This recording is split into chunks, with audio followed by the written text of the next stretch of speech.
All right, here we go. The mighty Deion Hughley's back on VladTV. Mighty, that's why you have my cigars and my liquor, right? That's how mighty I am.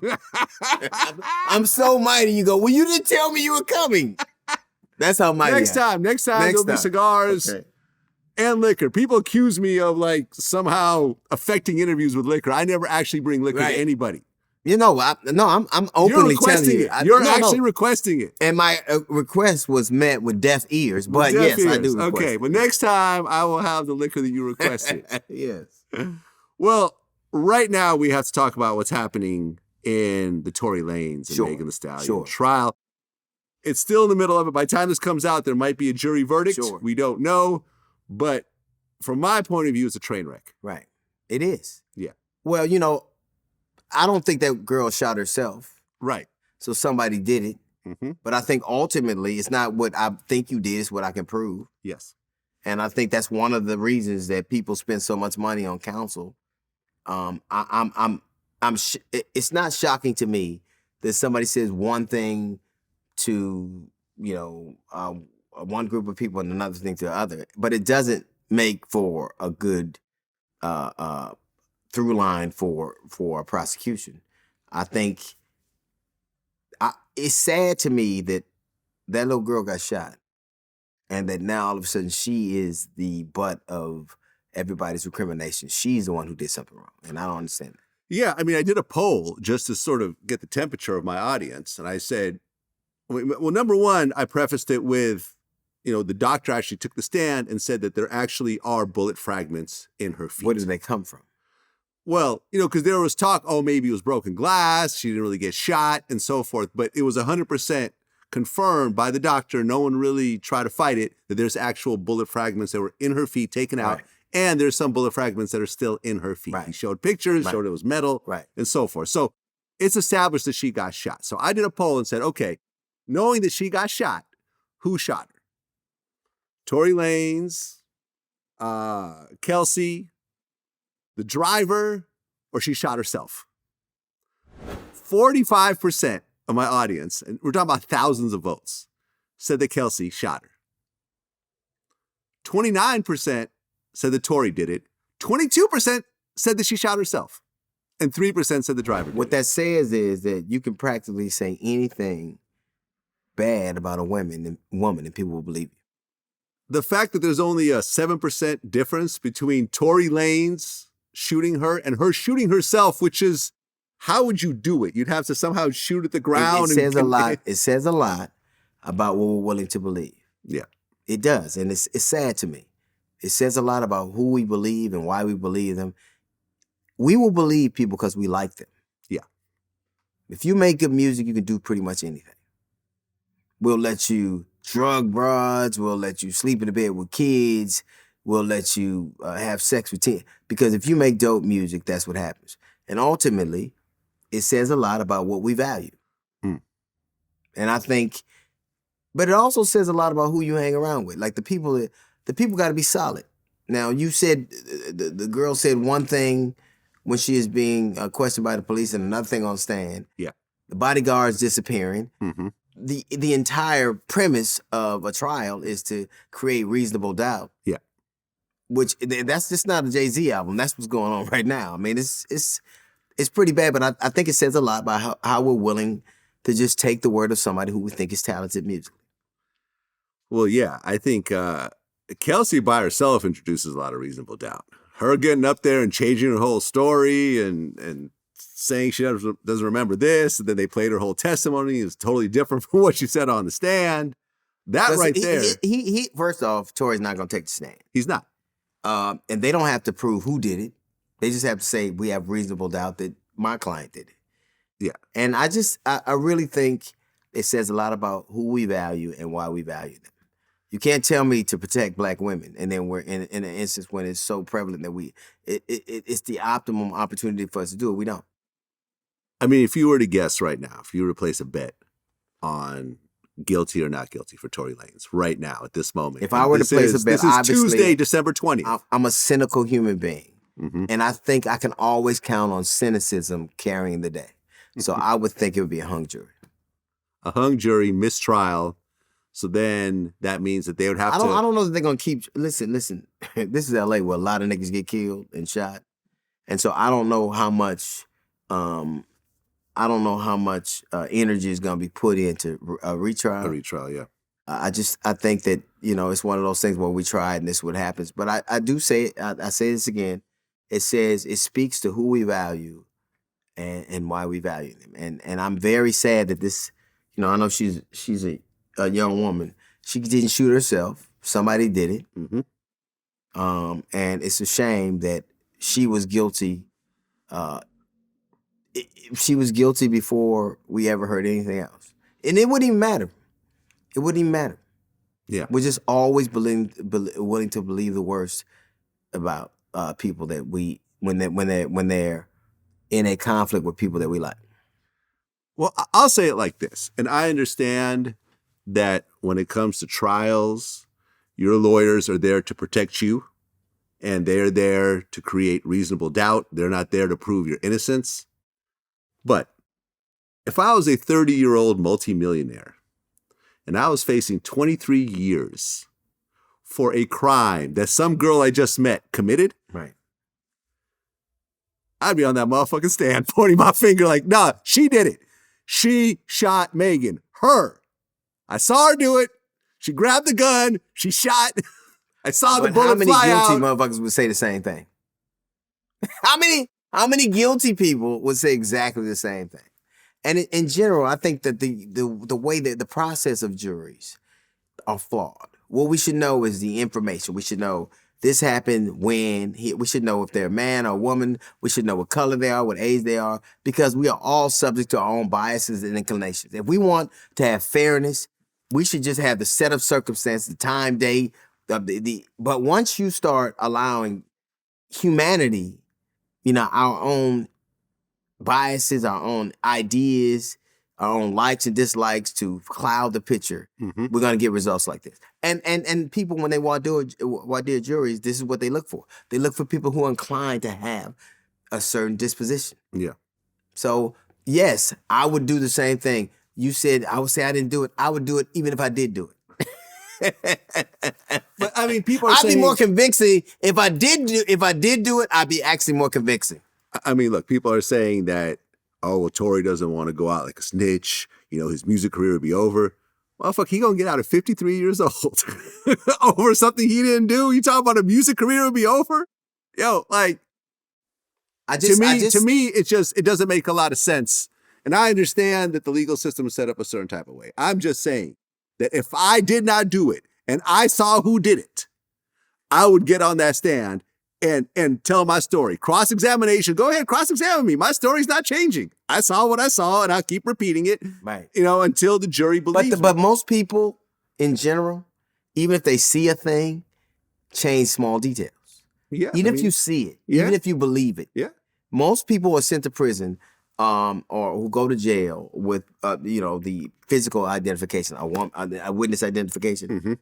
A lot of those people get out because they, in fact, didn't see what they thought they saw. Yeah. It's science. The only thing that connects us is science. If I have this gun that shot this person in these fragments, that's irrefutable. But counting on people to be with, and even if they're trying to be honest, it's just that you get older, you hear things, and so the thing I come away with the most is that woman she was shot, and a lot of people doubted her before anybody heard any other details. Yeah. And it is antithetical to say we value this, but when we get an opportunity to prove it, we don't. Well, we'll see what happens. Like I said. Yeah. But I'm just talking about, even if he's convicted, there'll be a great number of people who believe I work on the radio. If Bill Cosby didn't do it, R. Kelly didn't do it. Right. Michael Jackson didn't do it. Everyone didn't do it. No. If they make great music. Yeah. Great movies. If Kwame do something, that nigga did it. But if Schoolie did something, that nigga's convicted. But I'm telling you. Shout out to Kwame. I like Kwame before. But I'm telling you, at a certain level, but that speaks to how bad we need to feel good. That's how bad we need to feel good. If somebody connects with us on that level, then they're almost Unassailable. A hit record fixes everything. That is a show business term that has been around probably before you and I were born. Yeah. A hit record fixes everything. Chris Brown. Yeah. People don't remember the Rihanna shit anymore. No. They really don't. I mean, he's got until literally he has billions to of do a streams. Michael Jackson tribute. Then yeah, that's right. Yeah. That's what I'm saying, much. but that's only certain people. In terms of the public itself, he drops albums, people listen to it. I think he makes spectacular music. Exactly. But I also think a 19-year-old shouldn't be held accountable for doing shit that 19-year-olds do. Right. And you also don't know what happened in that car.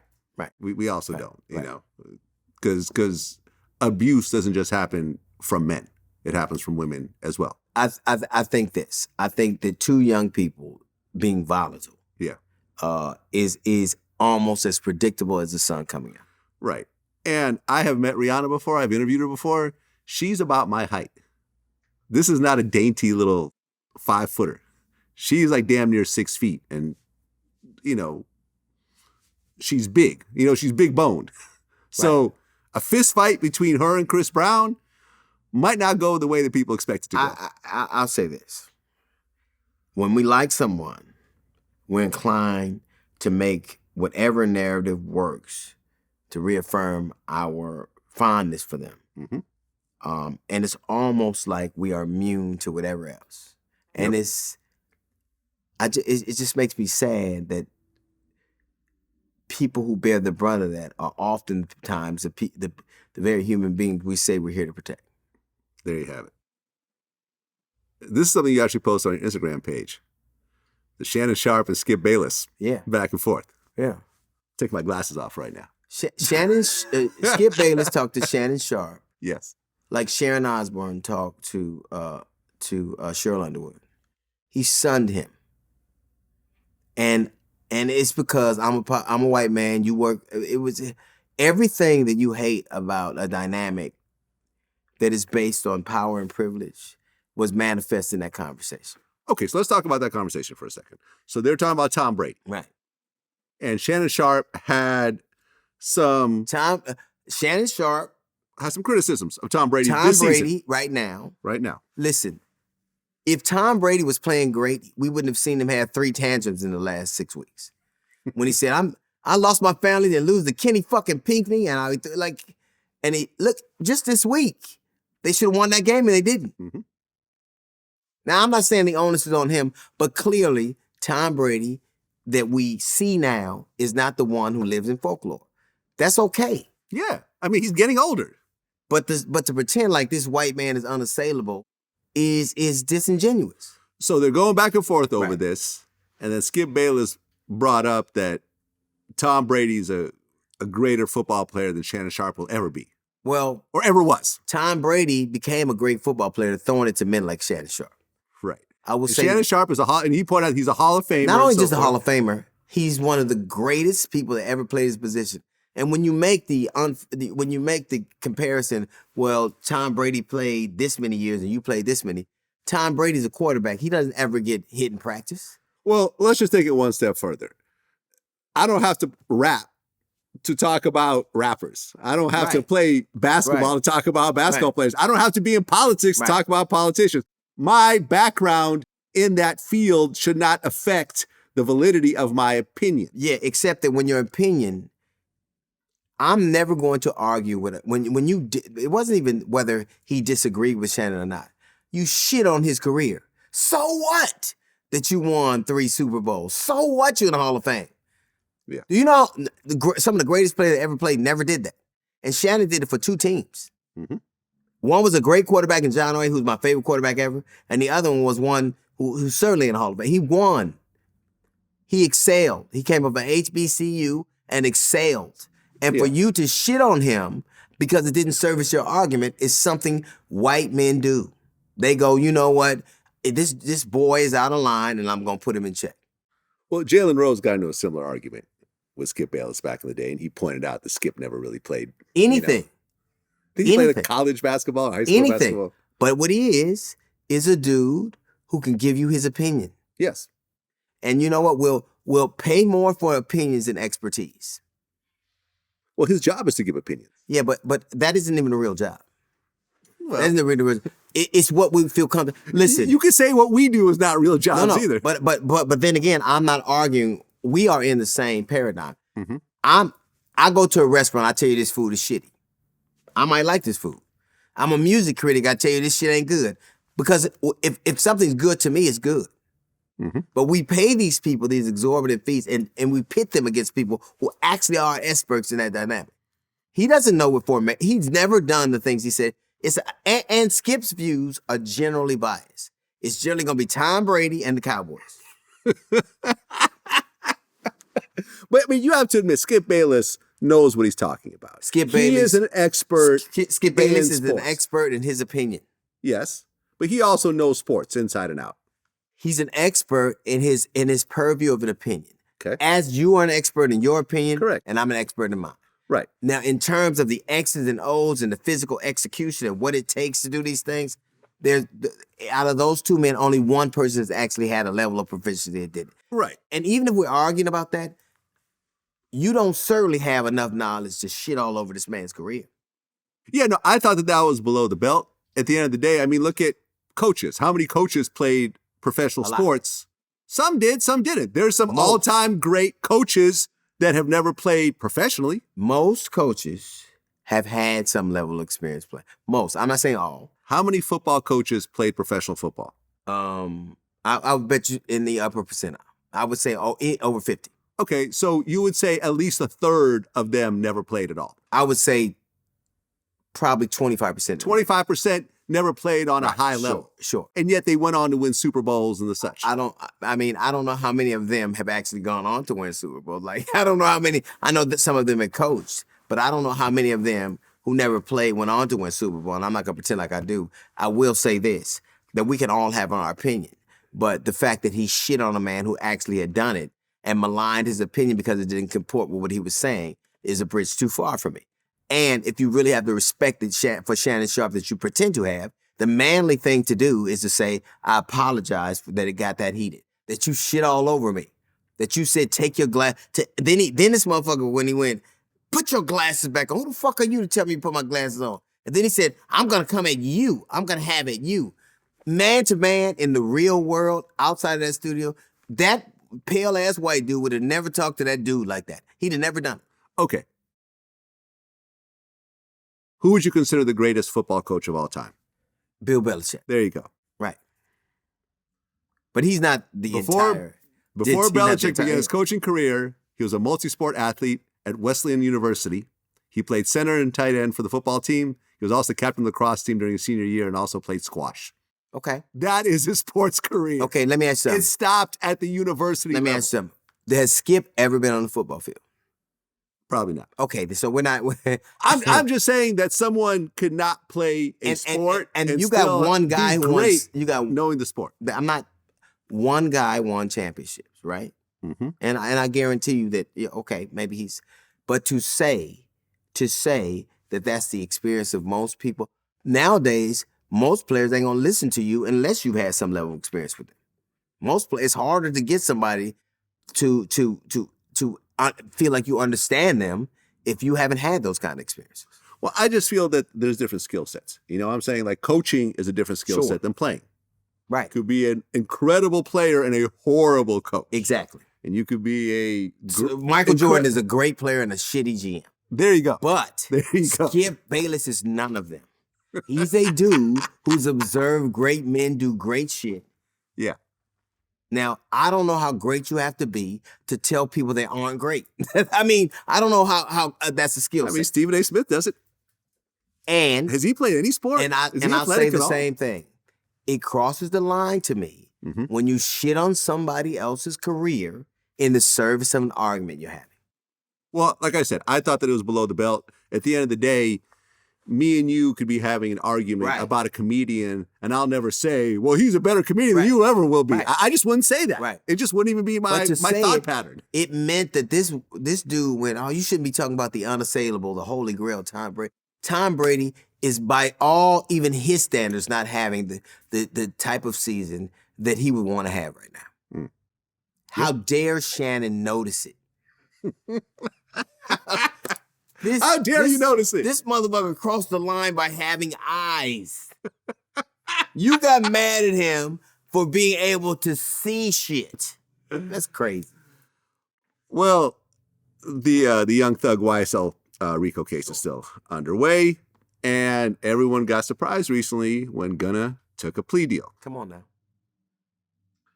Now, I have been following the case very closely. I went through the whole indictment. I've been interviewing people that have been following the case, like George Cheedy from Atlanta and so forth, as well as, Mo Gangat, the lawyers. So I've had my hands in what's happening. I always thought that Gunna was getting wrapped up into a bunch of shit that he wasn't even involved in. He was just there. He was the rapper. He was around, but he was hardly a gang leader or a shot caller or whatever else that they were trying to paint him as.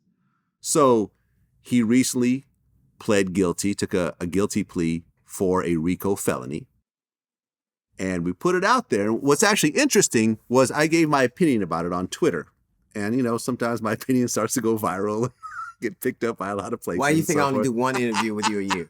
This is your second. But anyways, I basically said, look, Gunna, during the plea deal, he admitted that YSL is a gang. He said that he's seen criminal exploits used in furtherance of the gang by members. And he regrets being in it and so forth. And now he has a time served and some probation and so forth. And I said, look, I personally think that this is now going to be used as the bigger RICO case to prove that it is a gang, to prove the RICO part of it. There's also a part where he was in the car with Young Thug and he said the guns and drugs weren't his, which in turn might give some more, kind of focus on Young Thug, owning the guns and drugs and so forth. And Gunna's lawyer actually contacted me. He goes, some of the things you said aren't actually accurate, so let me try to clear it up for you. It was a very professional, good conversation. We got on the phone. We did an article, about it.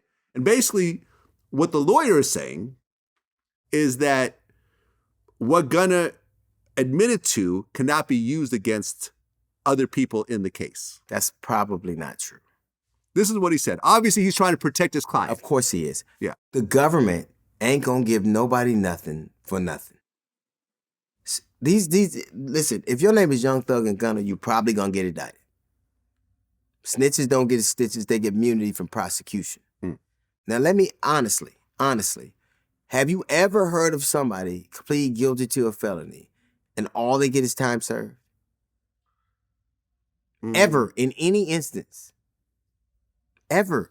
So I don't know his involvement. I don't know his lack of involvement. I know this, that I know the federal government, when they come... Well, it's not the federal government, it's a state case. Well, I know when a government entity comes with indictments, RICO indictments, and they have all of these people with all of these charges, they're after who can give me the biggest bang for my buck.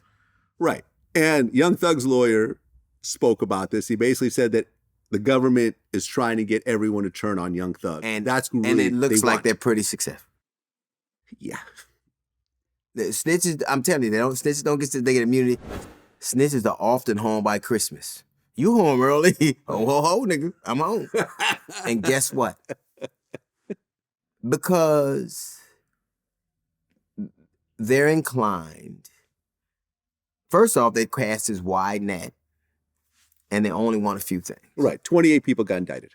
Nobody got bail. No. And they know that eventually you go.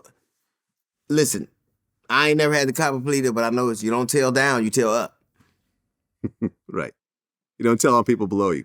You don't tell down, you tell up. You tell up. And it's unfortunate. And I just think that nothing crystallizes your loyalties like the prospect of spending decades in the state penitentiary. Nothing. I mean, look, I interviewed Sammy the Bull, and he had, 13 murders that he pled guilty to, but in exchange for that plea deal, they put him on every stand they could possibly get him on. And every court case that has anything to do with the mafia, Sammy he took the stand. Is the hottest shit on Instagram. Right. So listen, if you are home early, if you go home in the midst of an indictment like this, the government got something they were happy with. I don't know what it was. I'm not gonna tell you who did what. Yeah. I know this. They ain't giving you something for nothing. Yeah. Yeah. I mean, we're gonna see what happens. I mean, look. I know it's gonna happen. It's a whole lot of niggas gonna say a whole bunch of things. Mm. That's undeniable. Yeah, I mean, I don't see Young Thug walking away from this without football numbers. Me personally. I think there's just too much, too many people cooperating, taking plea deals. But that's what they do. Why do you think they arrested so many people? And a lot of those people don't have money for bail. A lot of those people don't have money for lawyers. Yeah. What do you think would happen? Yeah, I mean, people have court-appointed lawyers. And a court-appointed lawyer means I'm going straight to the deal. Right. Well, I mean, Boosie had a famous quote when we talked about this. He said, "You can't shake a bag with 28 eggs and expect none of them to crack." Yeah, we expect all of them to. Is there any legs left? Damn. Like, goddamn. I mean, you personally, you were a blood Right. in your earlier days in LA. We talked about this before. Right. Was there ever a situation where you got arrested over being a blood? Sure. But I tell you what, here's the thing. There is this belief that you have when you're very young. Mm-hmm. Now, I would never snitch on nobody if I was involved in the crime, because that's part of the game. You charge that to the game. Mm-hmm. But if you start springing shit on me I was unaware of, like, hey, motherfucker, I wasn't in for that. I didn't know about that kilo. What are you talking about? Like, so then it becomes murder. What murder? What the Right. hell? Death penalty. The Right. fuck? If I was selling weed. Exactly. The OG told me to sell Right. weed on the corner. I If sold I the was weed. involved, I'll admit to right, it. that's it. When That's you start it. bringing some shit on me that I was unaware of, white slavery, nigga. When did we do that? No, I'm not. So I just think, and particularly in the game they're in is looking this way for an effect. The reality of the shit you say is far different than how it exists. It's all the shit you'll do on the records. Now we'll see if you do it in life. Yeah, I mean, it's going to be interesting. I mean, I did a poll about whether Gunna at this point could achieve the same level of career that he had before he took that plea. But I tell you what, one thing's for sure. What's that? Gunna couldn't achieve that level of career in jail. No, he would not have. Yeah. I mean, you see how hard it was for R. Kelly to make an album in jail. I'm just All saying. right. He put out, I admit it, from tell you behind something. bars. Let me tell you something. It's so yeah. I don't. And that really probably is the main predicate that a lot of these young dudes are worried about what their career will look like. But at a certain point, the state was like, well, how do your life look like? Yeah, I mean, I don't know. I mean, because these are considered street artists. You know what I mean? YSL was considered a street label. This wasn't the Tekashi, hip hop, where that the guy was just not really about any of this stuff. They were considered real, authentic, whatever you want to call it. They stood on certain things. They hate rats. They hate snitches. They talk about it in their lyrics, talk about take it to trial and paying off judges and, shooting people's mothers and everything else like that. And now all this is Exhibit A, Exhibit B, Exhibit C. I do think there is a level. Like, Eminem never really did the shit he rapped about. No. Johnny Cash and Bob Marley didn't do shit they sang about. I mean, Eminem did get into some domestic bullshit. But he ain't never put nobody in the trunk and like, come on now. But it's not artistic. There's a difference. It's art when I say some shit I imagine. It's confession when I say some shit I did. Right. We should really have a conversation about if I say some shit that's in my imagination ain't got DNA and witnesses and times and cameras. And so I think it's like everybody always thinks you should have freedom of speech. Freedom of speech doesn't mean that you're free from consequences. It means that you're free to say this thing, then these things happen. I'm not even going to encroach on somebody else's artistic vantage point. But there's an entirely different thing between me saying a thing because I thought it was dope and slip and lyrically tricky to say, as opposed to me just recalling some shit I did. Well, I mean, part of the indictment was, for example, at one point, because a lot of this was sort of based on the war that was happening between YFN Lucci's crew and YSL Young Thug's crew. At one point, YFN Lucci's mom gets shot, and then there's a lyric, Young Thug saying, "I shot at your mother, now he don't mention me." And that is part of Exhibit A. Well, that probably is a You see what I'm saying? Do I have a shot, mama? Well, then guess what? That's Yeah. It just. I think I can't believe that people are actually that naive, where they don't understand. I'm in favor of an artistic vantage point. That's understand. It's art when I don't know if you mean it or not. When I can't tell where you're coming from. It's a confession when I can tie it to something. Right. I mean, look, as a comedian, if you were charged with a murder and they go through your stand-up, Right. find a whole bunch of stuff that kind of matches up here and there, depending on how you look at it, it could be presented to the jury, and the jury can make their own decision on whether it's art or whether it's a slight confession. I probably have never made a joke about a murder I committed that I actually committed. Right. I mean, I probably never have. There you go. There you go. And I would advise no one. I would advise anyone listening right now, Right. to not do that. Well, T.I., a clip came out recently where he talked about how he avoided jail time by telling on his cousin who happened to be dead at that time. It was a gun charge. To most people, that sounds like a perfectly reasonable thing to do, right? And I had Birdman's brother, Terrence Gangster Williams, on my show, Right. who did pretty much the same thing. He was doing life plus 30. And at one point, he said, "Hey, my friends killed a whole bunch of people. Let me tell you about all the people they killed. Now, my friends are all dead at the time. So I'm going to let you close these cold cases and no one's going to go to prison, but it potentially could get my time lowered." I was like, well, this is a way I can get up out of prison. I'm not testifying on no one. I'm going to give them this here. They're going to cut my time. Cool, And a lot of people were upset. Boosie called him a snitch and everything else like that. They went back and forth. I remember I brought it up to Tony Yayo, and he's like, well, did he tell on a man or did he tell on a ghost? Because it sounds like he's telling on a ghost. So at the end of the day, you have these street rules, which honestly, to adults, a lot of them seem pretty ridiculous.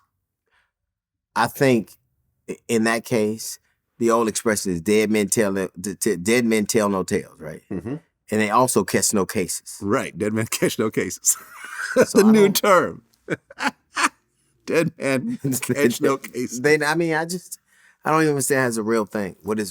Right. I mean, but do you see, look, as someone who lived, I never lived that life, but you did. You lived that life. I do not think it's unreal. Listen, what you call snitching, white dudes call loopholes. Right. You know what I mean?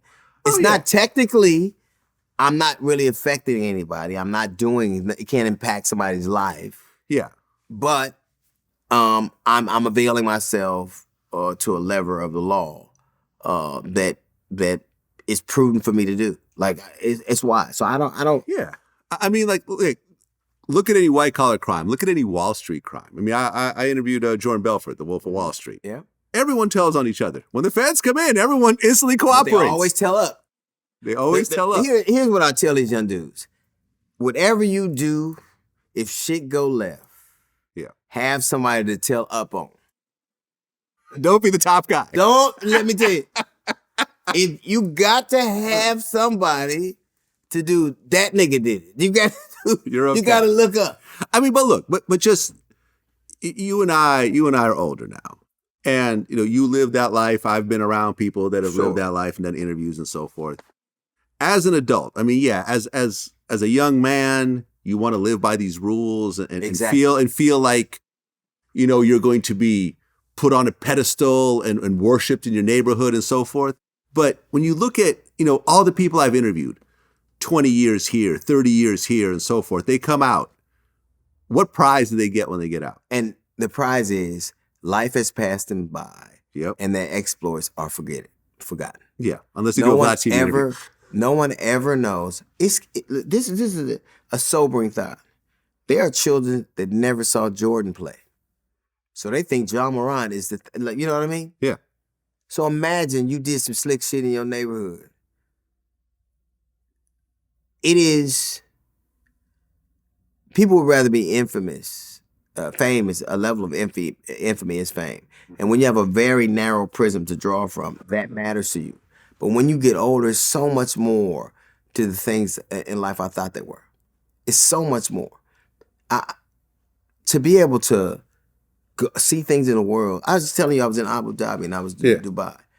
I got to watch my daughter get married. I hold my granddaughter. I get to watch my wife graduate from college. I'm a patriarch now, you know what I mean? That pales, those experiences I could have never imagined younger. Mm-hmm. But you get to be old, you have to live. And I guarantee you that most people now, when you're burdened by a thing you did, you have to own it. You have to say it was worth it. But in the end, in the quiet recesses of your mind, you know it wasn't. And in the end, all you got to do is do the things you believe are going to be worth it 10 years from now, 20 years from now, 30 years from now. Well, you grew up and had kids when you were already in Hollywood. Right. So your kids got to grow up. Well, I was doing, it's a different thing. I was a comedian, but I was still working. Right. But So by the time you got older. they knew what it's like to live in an apartment. Right. But they also know what it's like to live in a mansion. They do now. Right? Don't shit on that, but I'm just telling you. I'm not shitting on that. I'm not They- shitting on it. they at all. do now. I mean, isn't that what parents They do. strive to do? Yeah. Like who? They have a continuum. Yeah. Well, I should be honest. Only one of them knows was like they're perfect, and the other kids look down on her. So it's. I mean, right now, Master P and his son, Yes. Lil Romeo, are beefing. You've been following this. Yes. And it kind of started off with, Master P did a post about DJ Twitch's suicide. And then Right. Romeo was like, oh, you're honoring this guy, but you don't talk about your own daughter. And there's this whole back and forth. And, Lil Romeo said that his dad spent all his money on paying his taxes. And, you hear that part? What is he has to, no, I heard that part. Yeah. But what is he has to pay his taxes. Well, what Romeo was saying was that the money that Romeo earned as a rapper, TV star, whatever, he's saying that his dad took that money to pay off his own taxes.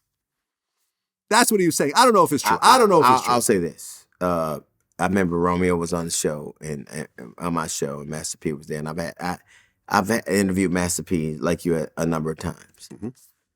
There's no doubt he loves his son.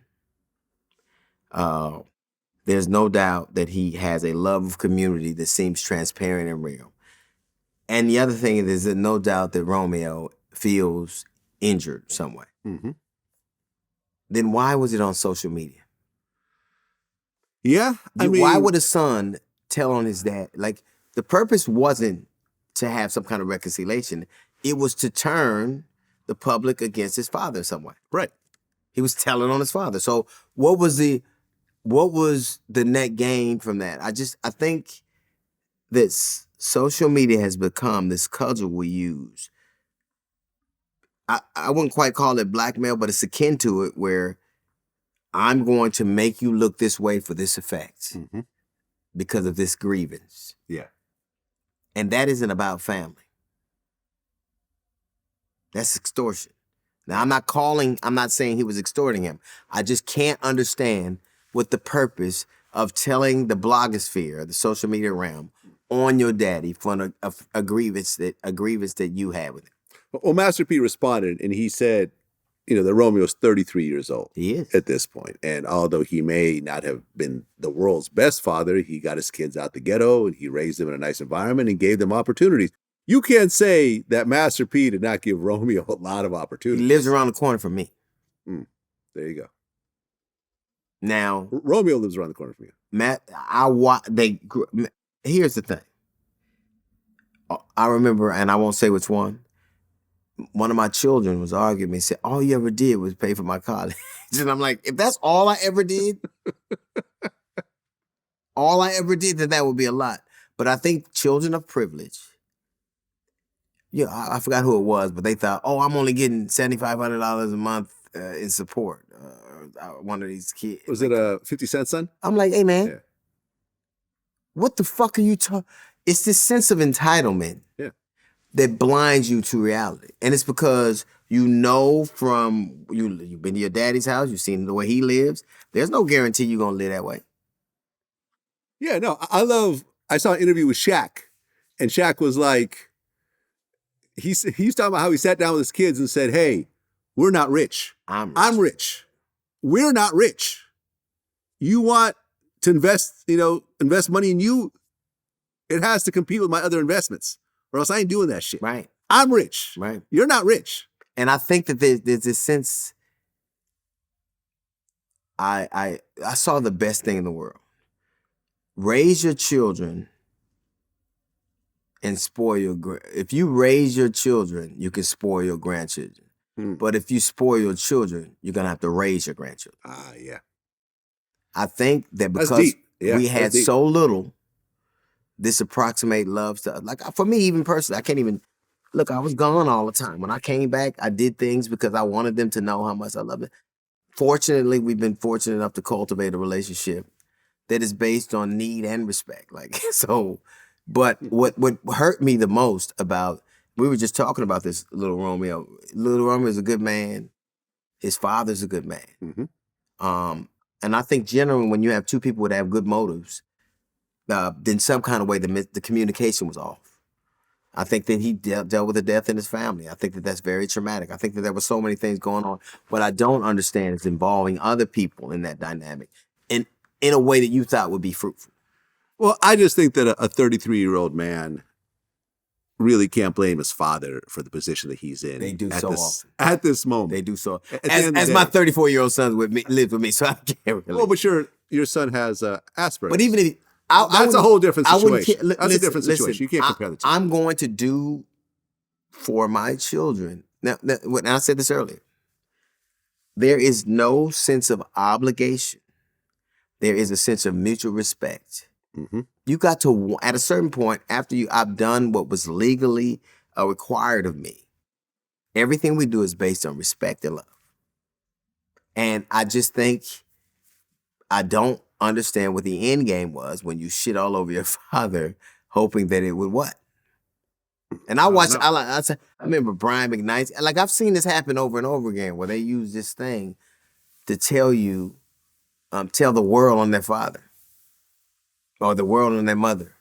And I'm like, okay.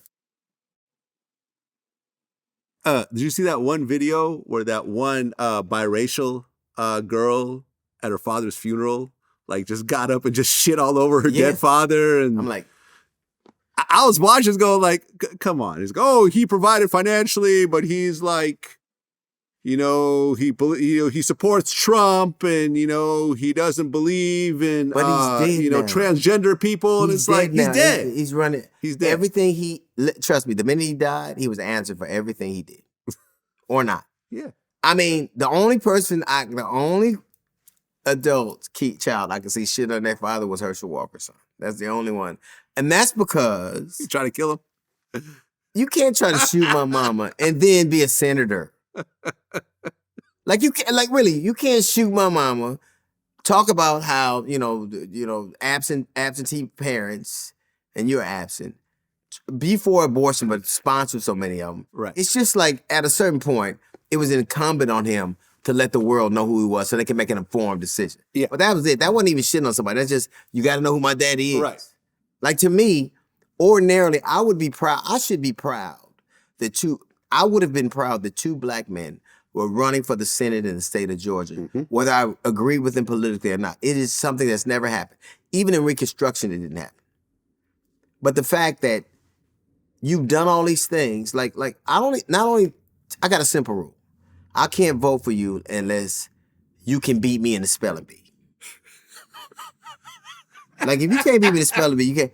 Not only do I have to, Herschel, if you're going to be a spokesperson, you got to know how to spoke. Like, right. He don't spoke too good. I don't think, not only do I don't think he should be a senator, and I also don't think he should be left at home with the pilot on. You might blow up the house. I don't. But it's because you never tried to get better. Like, you didn't go, well, my speaking, I need to improve this. Yeah. He never tried to meet with policymakers. He never tried to do anything to show the country that he was ready and trying to be better at the job. He just thought a different way. So I thought that the son was, it's almost like if you knew your family was doing detrimental things to society, would you just sit idly by? And so I thought there was a difference between Christian Walker and what Romeo did. I thought Romeo was vindictive and he was trying to, hey, watch this nigga. Let me tell you what he does. So I thought it was that's the only time I could say in recent memory where I saw somebody do something, I go, I can see how you do that. Kanye West. Yeah. You knew we had to get here eventually. Sure. So most recently, they said that he was allegedly scheduled to meet with Putin to discuss freeing Brittany Griner. Sure. And they let her go real quick before that meeting could happen. Well, here's the thing. I don't believe Before that, we by get the to way. Kanye, Brittany Griner, I don't know why the country is shocked that Brittany Griner was released from a Russian prison. First off, Joe Biden is in office primarily because black women support him in large numbers, right? Agreed. So, whatever that your constituents want, it's a reason why there are more black women who have been, appointed to the federal judgeships than at any time in our country. There's a reason we have a black Supreme Court justice. So, because black women did it, I'm going to give you what you asked for. Yeah. I think the bigger question, why wasn't Paul Whelan? The bigger question is not why did an American get out of a get out of a Russian prison for marijuana possession, is why it's so hard to get an American out of a prison in Alabama for marijuana possession. But so that was one thing. When Kanye West said slavery was a choice, I was done. And everything he's done since then has re-edified my position that I was right. I'm not shocked at what he's doing. I'm not disturbed by what he's doing. Kanye West is everything I thought he was from the minute I heard him say that. And he's done nothing to dissuade me from that notion. And I'm appalled at the people who layer after layer, they fall off because he gets more and more incendiary. He wore a shirt that said white lives matter. Yeah. Well, when the fuck didn't they? Like, name me a time in history when there's a discernible time when white lives weren't the paramount ones. White people don't need a t-shirt, they got laws. Breonna Taylor got a t-shirt, Amber got an alert. And people tell me Kanye West is self-hatred. It's self-hatred. The one person Kanye West doesn't hate is himself. Oh, yeah, he loves himself. He loves himself. Oh, It's everybody else. Yeah, Kanye West will never commit suicide. No. Never, ever, He'll just ever, make ever. a lot of niggas kill themselves. But it's the way he separates himself from people. Like when he says, oh, I could say all the anti-Semitic shit I want and Adidas won't do anything. That is putting yourself, nobody is above the game. Disney survived without Walt. Yeah. Apple survived without Steve. Yeah. Christians doing okay without Jesus.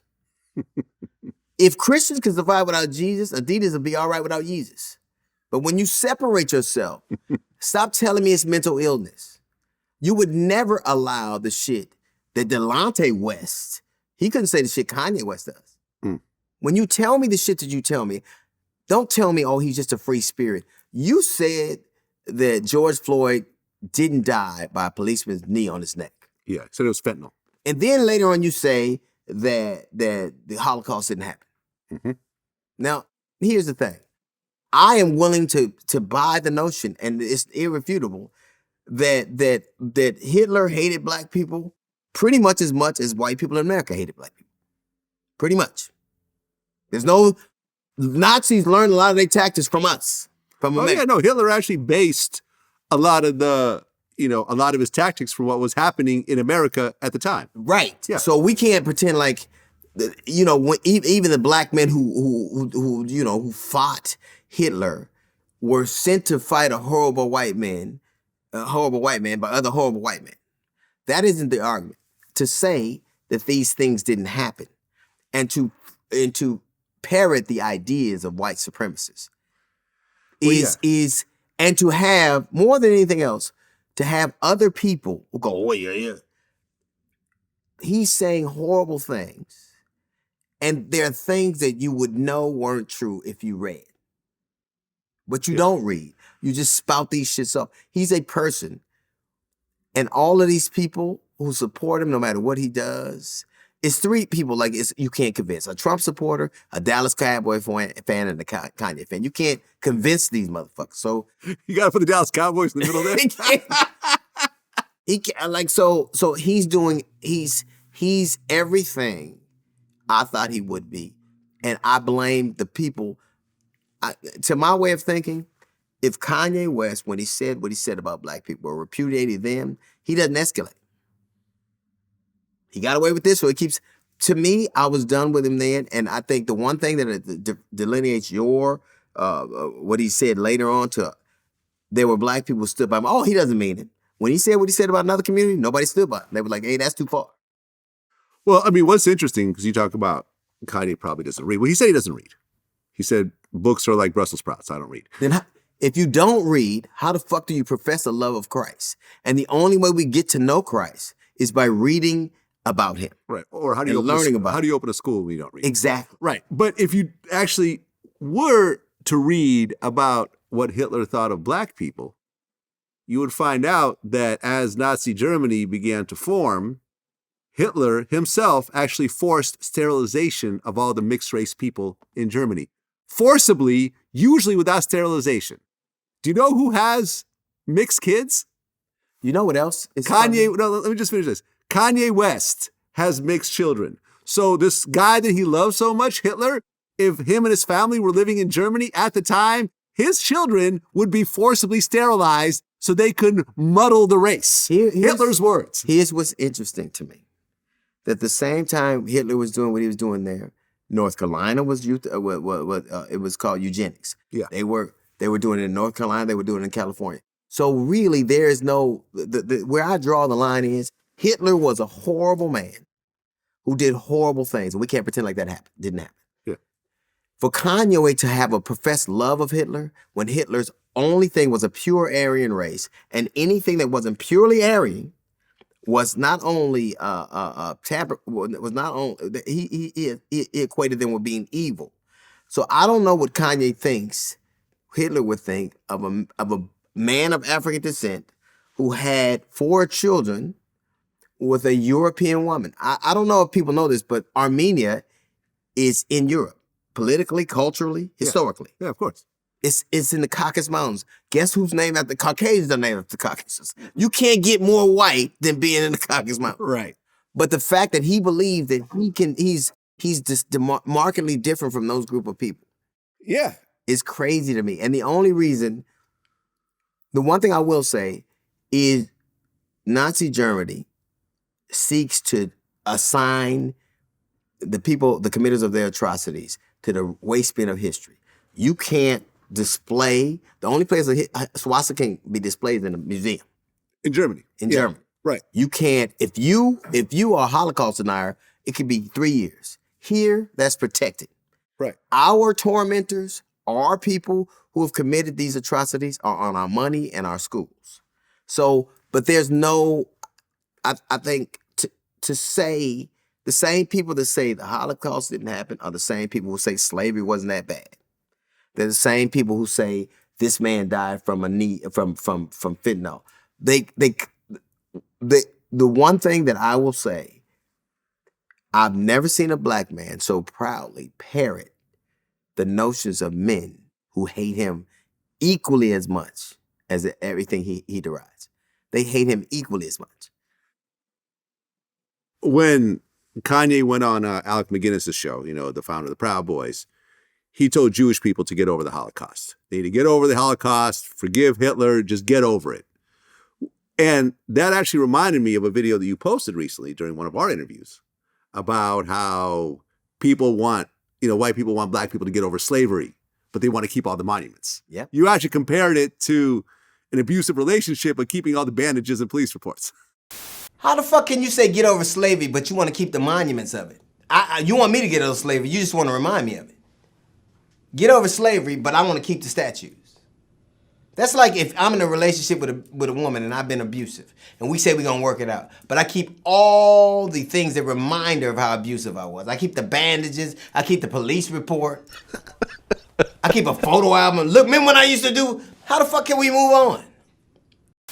You can't, listen, don't tell, it's really disingenuous to tell Jews to get over the Holocaust and black people ask for reparations. It's really kind of, these notions are antithetical to each other.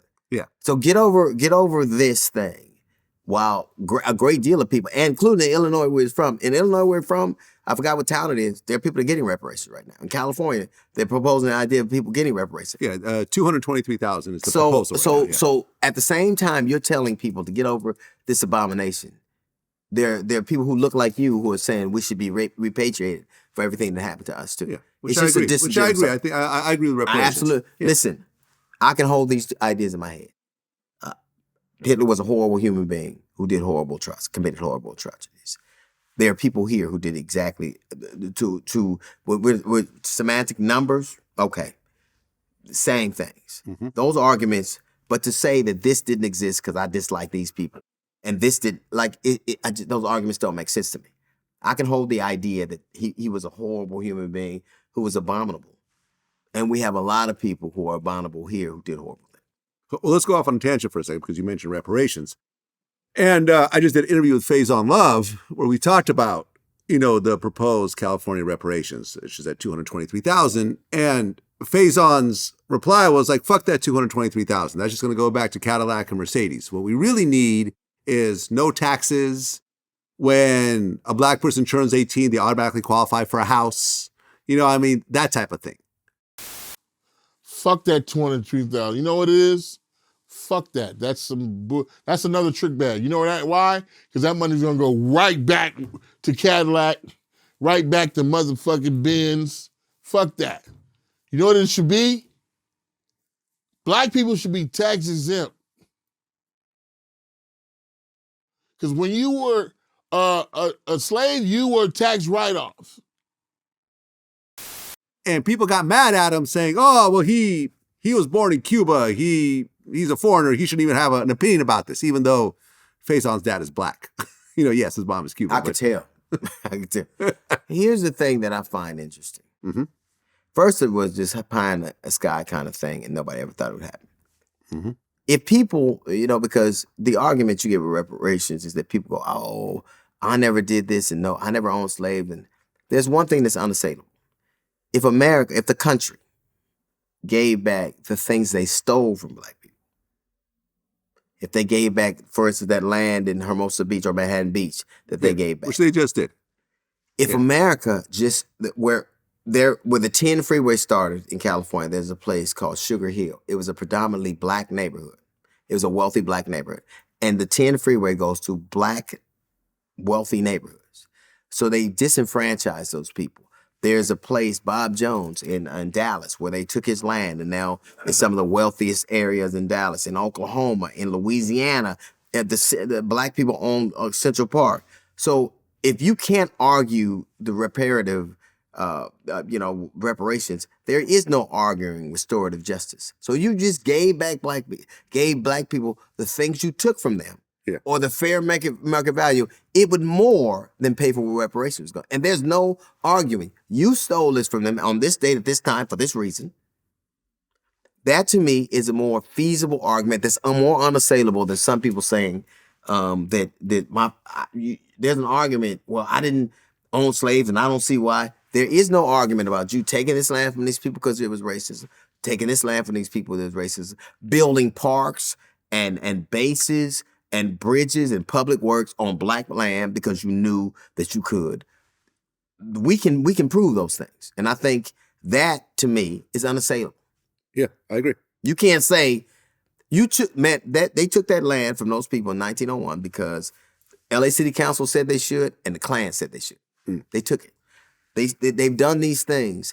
And so a nebulous argument is I'm the descendant of slaves, you pay me. You have an argument. There are people who argue, I didn't do anything. You can't argue that you benefit from this property being here, stealing it from black people, give them what it's worth. Listen, I agree. We were the first hip hop outlet to really pick up the whole Manhattan Beach story. Right. It was in the LA Times and it was really very much, no one was covering it. We covered it right away.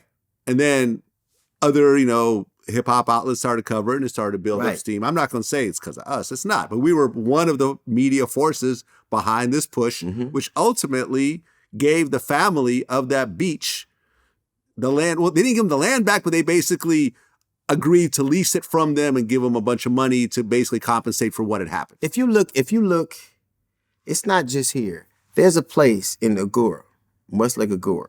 Yeah. A black family, the Bayless family, a black freed slave from Tennessee, settled there. And in Malibu, they took that land from them because they was niggas. Took it from them. Didn't have to say anything. Do you know what it takes at the turn of the century in the 1900s for a black man to buy beachfront property? You know what kind of ingenuity he had to have? And just you giving it back to him now, imagine how much wealth he would have accrued over all this time had he owned beachfront property in California that long. Yeah. There's no, I say, just imagine what would happen if Bob Jones, who now just has a plaque on the area that his father gave him. He was a son of a slave owner. He was half white. They gave him that land. The city of Dallas with the Army Corps of Engineers took his land from him. And all he gets is a plaque. In Oklahoma, in Georgia, in Arkansas, in Alabama, these things repeated themselves all over the country. So if you say I didn't do anything wrong here, my family never owned slaves, they damn sure sat on city councils and planning meetings and redistricting meetings. They did that, and we can prove it. It happened right here. This guy owned it. Pay him fair market value for what you took from him. I agree. Well, Kanye is now having to pay $200,000 a month for child support for his 4 kids to Kim. You had actually posted up a clip of Kanye's gold digger. Yeah, that's art imitating life. Me personally, a lot of my guests have disagreed with me.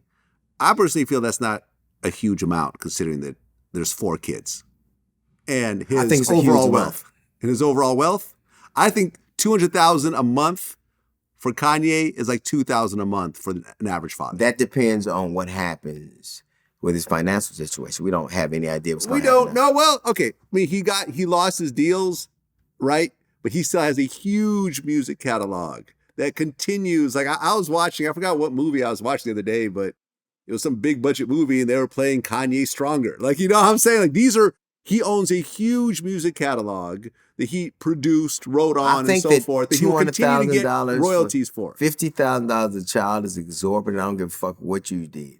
Okay. I don't, and listen, I thought what he was doing to Kim earlier, and I sat here and said it, I thought it was stalking. I did. I said it. Yeah.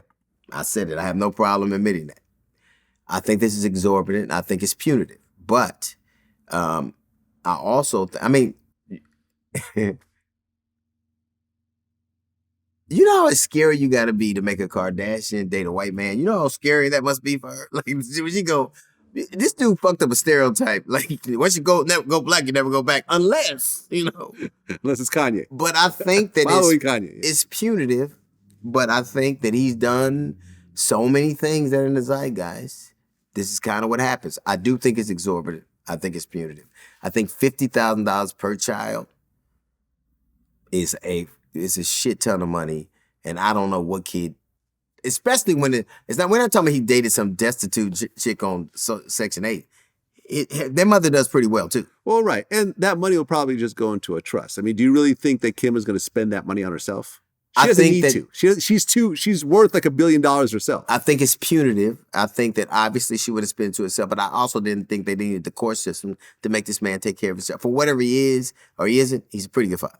I mean, a pretty financially responsible father. So I just think that it was punitive and exorbitant. Well, you've said that if Kanye was female, he'd be in conservatorship. If Kanye was Britney Spears or Wendy Williams, he'd already have. If he had a vagina, he would already be having somebody be responsible for his estate. Totally agree. Because when you look at his actions versus Britney or even Wendy Williams for that, because I actually forgot about Wendy. You're right. She was on. She's actually on conservatorship right now. Yes. They just I don't even know what they call it. They just took her money and won't let her have it. Right. So what I'm saying is what Kanye's doing is way more extreme than what these two women are doing. Britney, what's the worst thing she did? Like when she couldn't see her own kids and the paparazzi rolled up on her, she just lost it and just like hit their windows with like a golf club. I mean, if Kanye that's not that. I mean, that's not a far stretch over a woman not being able to, a parent not being able to see their own kids after not seeing them If for a he whole had a time and being vagina, harassed we by a whole wouldn't- bunch of strangers. I tell you where Kanye wouldn't be if he had a vagina. He wouldn't be on a podcast saying anti-Semitic shit every other day. He wouldn't be doing that. Yeah. And you know what? If he had a conservatorship, he also probably, and if he also had people, this is the thing that's insulting to me. You have to have people, like when I hear people go, oh, he lost his mother, all of us will. Yeah. If life works the way it optimally should, our parents will go before us. Yeah. And if it works the way, if we're blessed, we will have a long life with them. And then when they go, we'll have the memories of that. Right. We don't make excuses. All of us lose our parents. All of us. Most of the people who have lost and can't handle it, they're not genius record producers. They're not genius producers. They're not genius artists. They live under bridges. Yeah, I mean, I've we said don't this. ever feel bad for them. I have said this. I've said that what Kanye sputters out of his mouth is not much different than if you go to Skid Row in Los Angeles. Those people are just living in a box, and he's not. So therefore, you're listening to one person with a different lens than the other, but they're both kind of saying the same shit. Yeah, the difference is that because Kanye's a genius and a wealthy man, like homeless people shit in the streets, he shits on people. Right. Well, you said that Kanye's made a great living co-opting the pain of black people and the wardrobe of homeless people. Yes, of course, he's made. He is. The thing that endeared us to Kanye was his articulating our pain and setting it to music. The things that he said were things we couldn't believe. Like even in the end, George Bush doesn't care about black people, and so Yeah. I mean, a lot of songs, like It All Falls Down, and a white man gets Right. paid off of all Right. of that. Like, that was a very introspective record. and it was an articulation of our pain in a way that I don't know many artists have ever been able to kind of capture. Yeah. Then he sold.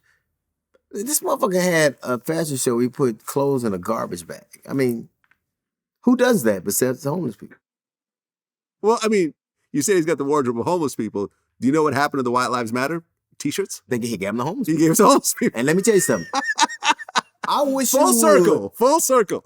I wish you would be a white homeless dude walk up to me for money with a White Lives Matter shirt on. You fucked up that day. He gonna mess up everybody's money. You can't. If White Lives Matter, you wouldn't be under this bridge, would you, you motherfucker? I mean, White Lives Matter is a white racist term. It is. That's what it is. And the That's fact what that you is. know it, the fact that you know it, Yeah. and even if he doesn't know it, the fact that he's willing to listen to people. I really fault a lot of these people who are taking advantage. Well, I can't even say they're taking advantage of him, but to put him on these shows and to know what he's going to do, all for their benefit. If when he says the shit that he says, he spouts off all this crazy shit, people who are beholden to a certain community can't play it. And the other community, when you make Alex Jones go, wait a minute, you don't really mean. Yeah. When Alex Jones is the voice of reason in the room, You just are like the way in a Hitler very- dressed. When he said that, I was like, come on, man. Yeah, you're in a very strange place. And I mean, for example, when he said that his mom was sacrificed, and he said that Michael Jordan's dad was sacrificed, Bill Cosby's son was sacrificed, and so forth. I think he said, and you know what happens is some people would parrot that shit and believe it. Well, no, the conspiracy theory community loves this shit. Sacrifice is a trigger word. Oh, sacrifice. Yes. We always, the Illuminati, he sacrificed this guy to get to the position he's in and so forth. But let me tell you this, right? And I've said this before and I'm going to say it again. Kanye's mom was not sacrificed. I actually dug into this whole story. She wanted to get a full mommy makeover, plastic surgery, lipo, tummy tuck, whatever else. She went to a Beverly Hills doctor, a very reputable one. She qualified for that surgery, but based on her age, her weight, and various medical conditions, he referred her to another doctor to go and get clearance, to do a full exam, potentially get on some medication, go through a whole clearance, and then once that clearance is done, they were going to go and do the operation. What happened? She did not go to that doctor. She went and found another doctor who said, fuck that clearance. We'll just do the operation. And she died. after the operation. She was not sacrificed. She decided to basically cut corners and not follow, her doctor's advice. And this is what happened. And it was all in the name of vanity. Rest in peace, Donda. I never met her. I have only positive things to say about her, but you know why your mom died. You know the story. I think that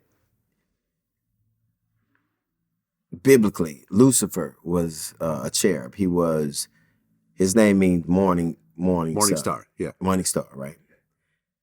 Lucifer was beautiful, and he was God's minister of music, and he was exalted, and he was perfect. And Lucifer had seen God. He knew that he was created by him. But Lucifer was so charismatic and so talented, he talked other angels into trying to bum rush heaven. He said, you know what? I know you see God, but I'm God, so we can take heaven. He fought God for control of heaven, if the Bible is to be believed. Yeah. If talent and charisma is so mesmerizing and so intoxicating, it can make angels rise up against God. It can make us alter our understanding of things. We will start to believe things. That is the most dangerous thing about what's going on here, that you refuse to accept the reality of things. And I think that it is giving notions and creeds to things that we would have dismissed out of hand. It says a lot that a man who loved Hitler and Trump, it says a lot that you love those two people. And it says even more that people are contorting themselves to make that make sense to them. Well, after our last interview, you said certain things about Kanye. You basically said something to the effect of, and this was the time that Kanye was, essentially harassing Kim online and making memes about Pete Davidson. You said something to the effect of, if that was your daughter, you would do something about it. Yes. Right? Which you still stand behind, and I do as well. Absolutely. He is stalking her. You could think it's cute. If it was my daughter, I'd do something about it. I don't think it's funny. I think that you can't write a beat so good that you get to do these things. Well, Kanye responded to this interview, and he said some things about you. Right. He said, DL Hughley is a pawn, but I address everything and find addresses. DL, so don't speak on me or my children. I can afford to hurt you.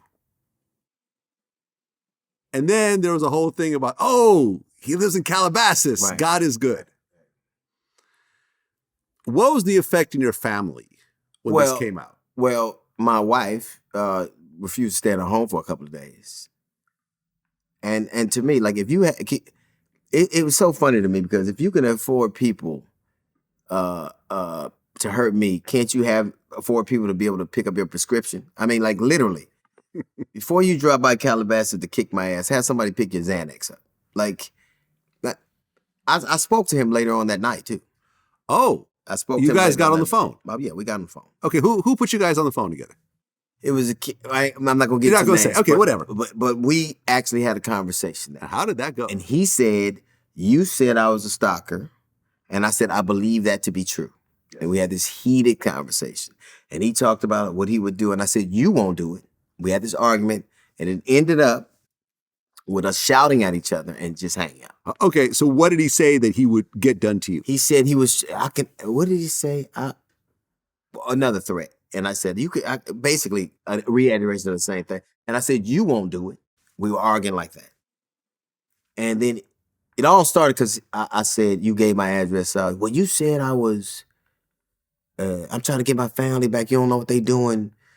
He's going back and forth about that. And he said that you said I was a stalker. And I said, I believe that to be true. The argument escalated from there. We're shouting at each other, and the people that put us on the phone together. Oh, you guys were on three-way? Well, I was in Louisville, Kentucky. I was in Louisville, Kentucky, and he was wherever he was. And we had this heated conversation. And he put us, they put us on the phone and we had this heated conversation. And when we got off, he was like, we tried to get y'all together, but it was just, listen, I didn't say anything to be hurtful. I said what I believe to be true, and I believe that to be true right now. It would be foolhardy for me to say anything different when I'm on the phone with him. Why would I pretend like I believe what I did at that point, at this one now. I think that it's a shame that people allowed this to go to escalate to this point. They've made all kinds of excuses. And I think in essence, they've done a disservice to him and his legacy. Mm. You can't keep telling me how the man holds you down and does all this kind of stuff, which I see that work. You have been complicit in all of this. All you had to do was none of the things you're doing. Right. Well, he went on and said some other stuff. He said, we're going to stop letting practicing drug addicts be used by leftists to Willie Lynch our future. Right. Black people with our own opinion are not allowed to speak in public. I am the glitch. Yeah. A practicing drug addict. Yeah. But I wasn't on painkillers because I had fucking liposuction. Right. I've known you for a very long Right. time. I don't think I've even smoked marijuana with you. Like, Well, I don't smoke cigars either because you won't bring them. But Right. the point is, no.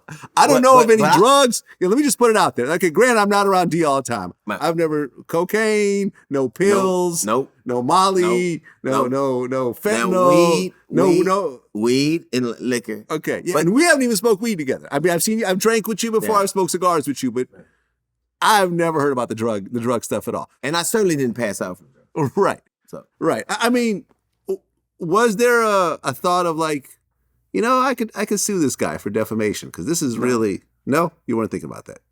no, you know why? Because This was back when he had money, by the way. yeah, it was. I remember how people. I'm a slave to one thing, and that's my perspective, and I will give it even at my detriment. Which, I think that it is sad that they obliged him in so many ways. I think that anybody who didn't know that it's funny because that thing begot this thing. The behavior that he exhibited when he said those crazy things in 18 begot the behavior that he exhibited all through this time, begot the behavior he exhibited at the beginning of the year, and now we're here. No one ever said this is wrong. You're out of line. I have to correct you. Nobody ever said that. But people are saying it now. Now, after we've gotten here. But that's literally like trying to put the saddle on the horse after it's out the bone. Yeah, I mean, Pusha T just did an interview where he basically said that he's no longer the president of good music. I He watch doesn't agree. people abide him. I watch him say horrible things about people, black people. And then black people in Montana listen to his music. Now, I can't tell you what to do for you. I can tell you for me that's not what I'm about. I think you've done some things. Now, I'm not saying that you couldn't do anything to redeem yourself, but to be forgiven, you have to ask for forgiveness, and you have to believe you did something wrong. But you can't keep coming back from slavery was a choice to Harriet Tubman, didn't free slaves to Rosa Parks was a pawn. Yeah, a plan. Rosa Parks was a plan to the same. Like Rosa Parks was a plan, and Hitler was a great man in the same week. I mean, that's Yeah. so it's just.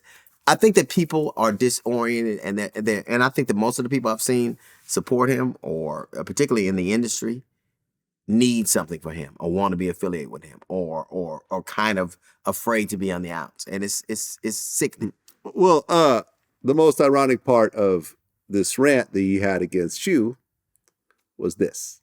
It started off with DL, God does not like you. Right. You have no favor. Your family hates you. I would hate to be related to somebody who used to be famous. Now you're just known as a broke pawn. At least Oprah got billions, allegedly. The billions part didn't really age too well. Right. That particular statement, because You should read back the shit I said to him, which was like, I can go home to my family right now. Yeah. I don't know if God loves me or not, but I know that anybody who thinks they talk to God generally does horrible things. I know that people who think that they speak in God's stead, I've seen do horrible things. People have said they were acting for God and wiped out nations and have plundered and killed and robbed because they think they're in God's favor. God is love. God is understanding. I've seen people co-opt God and do some of the most deplorable things ever.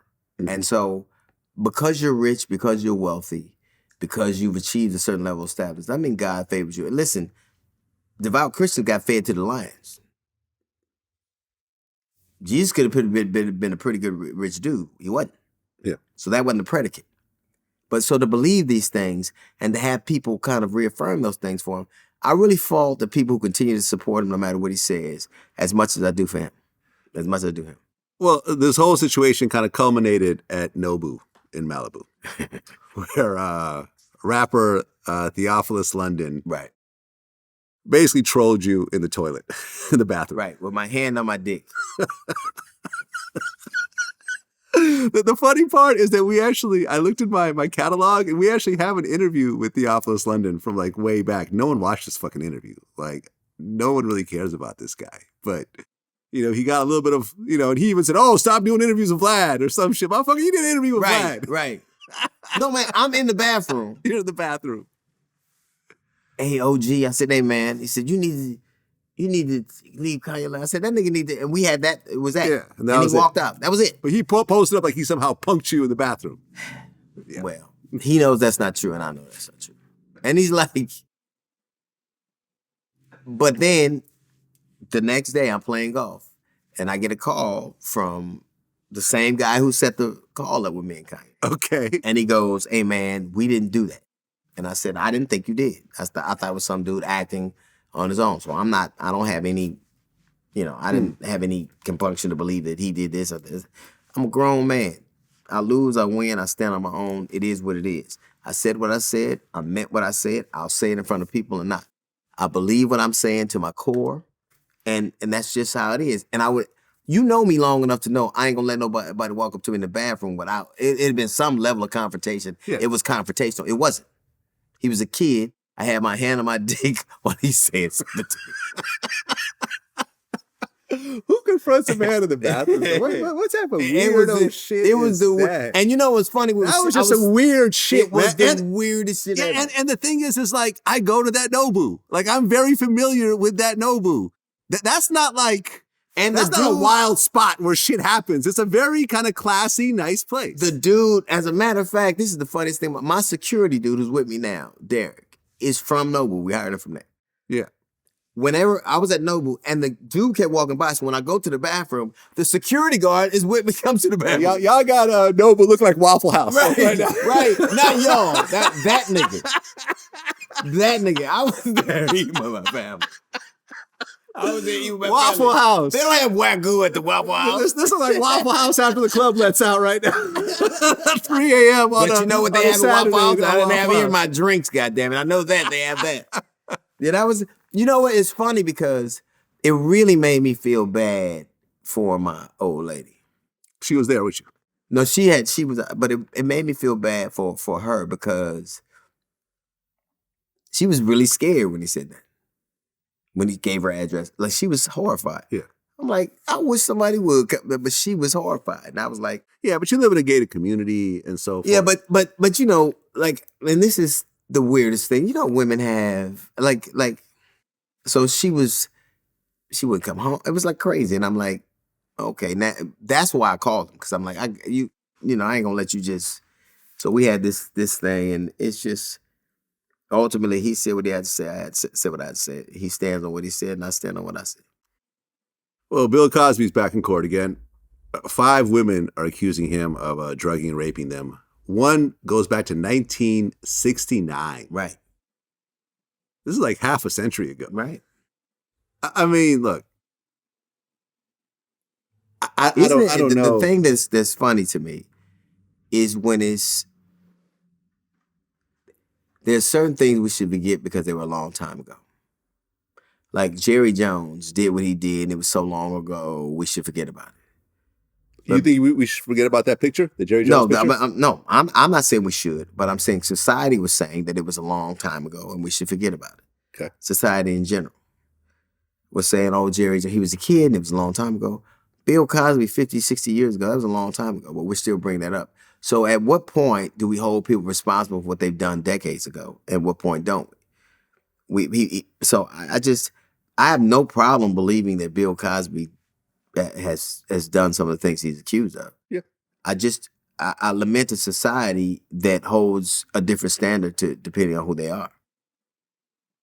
Yeah, I mean, look, at the end of the day, I'm sure a lot of it is a money grab. I mean, look, if I look at my dating history, if you bring up women that I've dated 20 years ago, I'm 49 right now, I'm sure you could bring about a dozen women in that I just don't even remember. Yeah. With. I literally do not. I've had women like... Not me, I remember. You remember, right. But I'm saying me, I've had women DM me and be like, oh, remember we went out? And I'm looking at the picture going, I have no idea who you are. Right. I literally have no idea. Oh, remember you did this? Nope. And don't plus, remember. I have no idea. I don't know from who you 1969 to now, you got to be 80 years old. Right. Yeah, you got to be. You got to be close to dementia. You got to be like, come on now. you remember Bill Cosby druggy, but not your grandchildren? That's...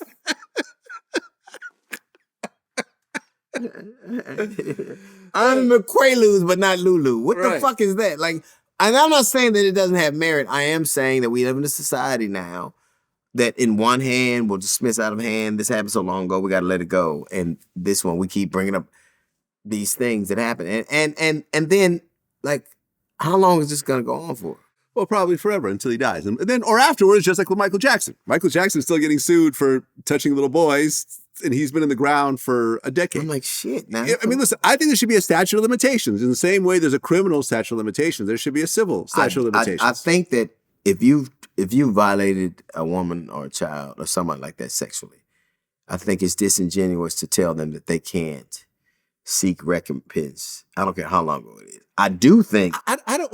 I don't know. I don't want to sound heartless when I say that, but it's kind of like, at what point do you draw the line and say it's not realistic to basically charge someone with something civilly or criminally that happened half a century ago? There's no evidence and memory. There's no evidence. But I think to draw a hard line to say, when you've done something like that to somebody, they never get over it. I get it. So I can't. I get it. I do think that it becomes. I get it. I don't think they should automatically. I think that it's definitely harder to prove. It's detailed. So I think that it makes it harder. And the thing what gives me a lot of doubt is that you've seen this happening for 20 years with going on with Bill Cosby, and this is the first time you ever start. You never thought to bring it up. You're not into the trial. Not any. Like that's problematic. But that doesn't mean it didn't happen. Doesn't mean it didn't happen, but at some point in society, you have to draw some kind of fucking line. I agree, you know? But that's at the jurist level. I don't think that you should be able to tell somebody that because right now we live here. Right now they're telling people that if you went to, if you were in certain, what I forgot what it was. It was a juvenile reformatory. Here, it was a juvenile. They're saying if you were ever molested, that Boy Scouts, so apparently these kinds of things happen a lot. Not even apparently, they happen a lot. No, they actually changed the rules to allow this type of thing to be admissible. But at the end of the day, like, you know how human memory is. And I do agree it's harder to prove. Yeah. I don't think it should be dismissed out of hand because of I don't think you should say you better remember by X date certain or it doesn't have anything. I don't agree. Well, I mean, listen, the laws are the laws, and it plays out the way it plays out.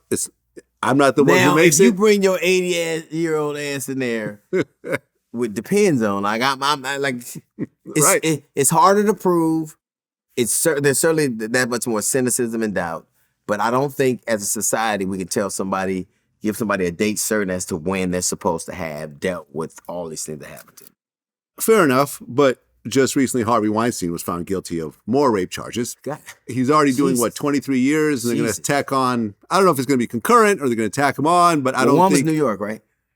I think so, yeah. So he got to get, here's, like, Have you ever dealt with Harvey Weinstein at all? Have you ever met him? Nothing. No. I mean, listen. And I guess I'm glad I had. Yeah, right. No midnight meetings at the motel room? I don't know what it is you hope to do.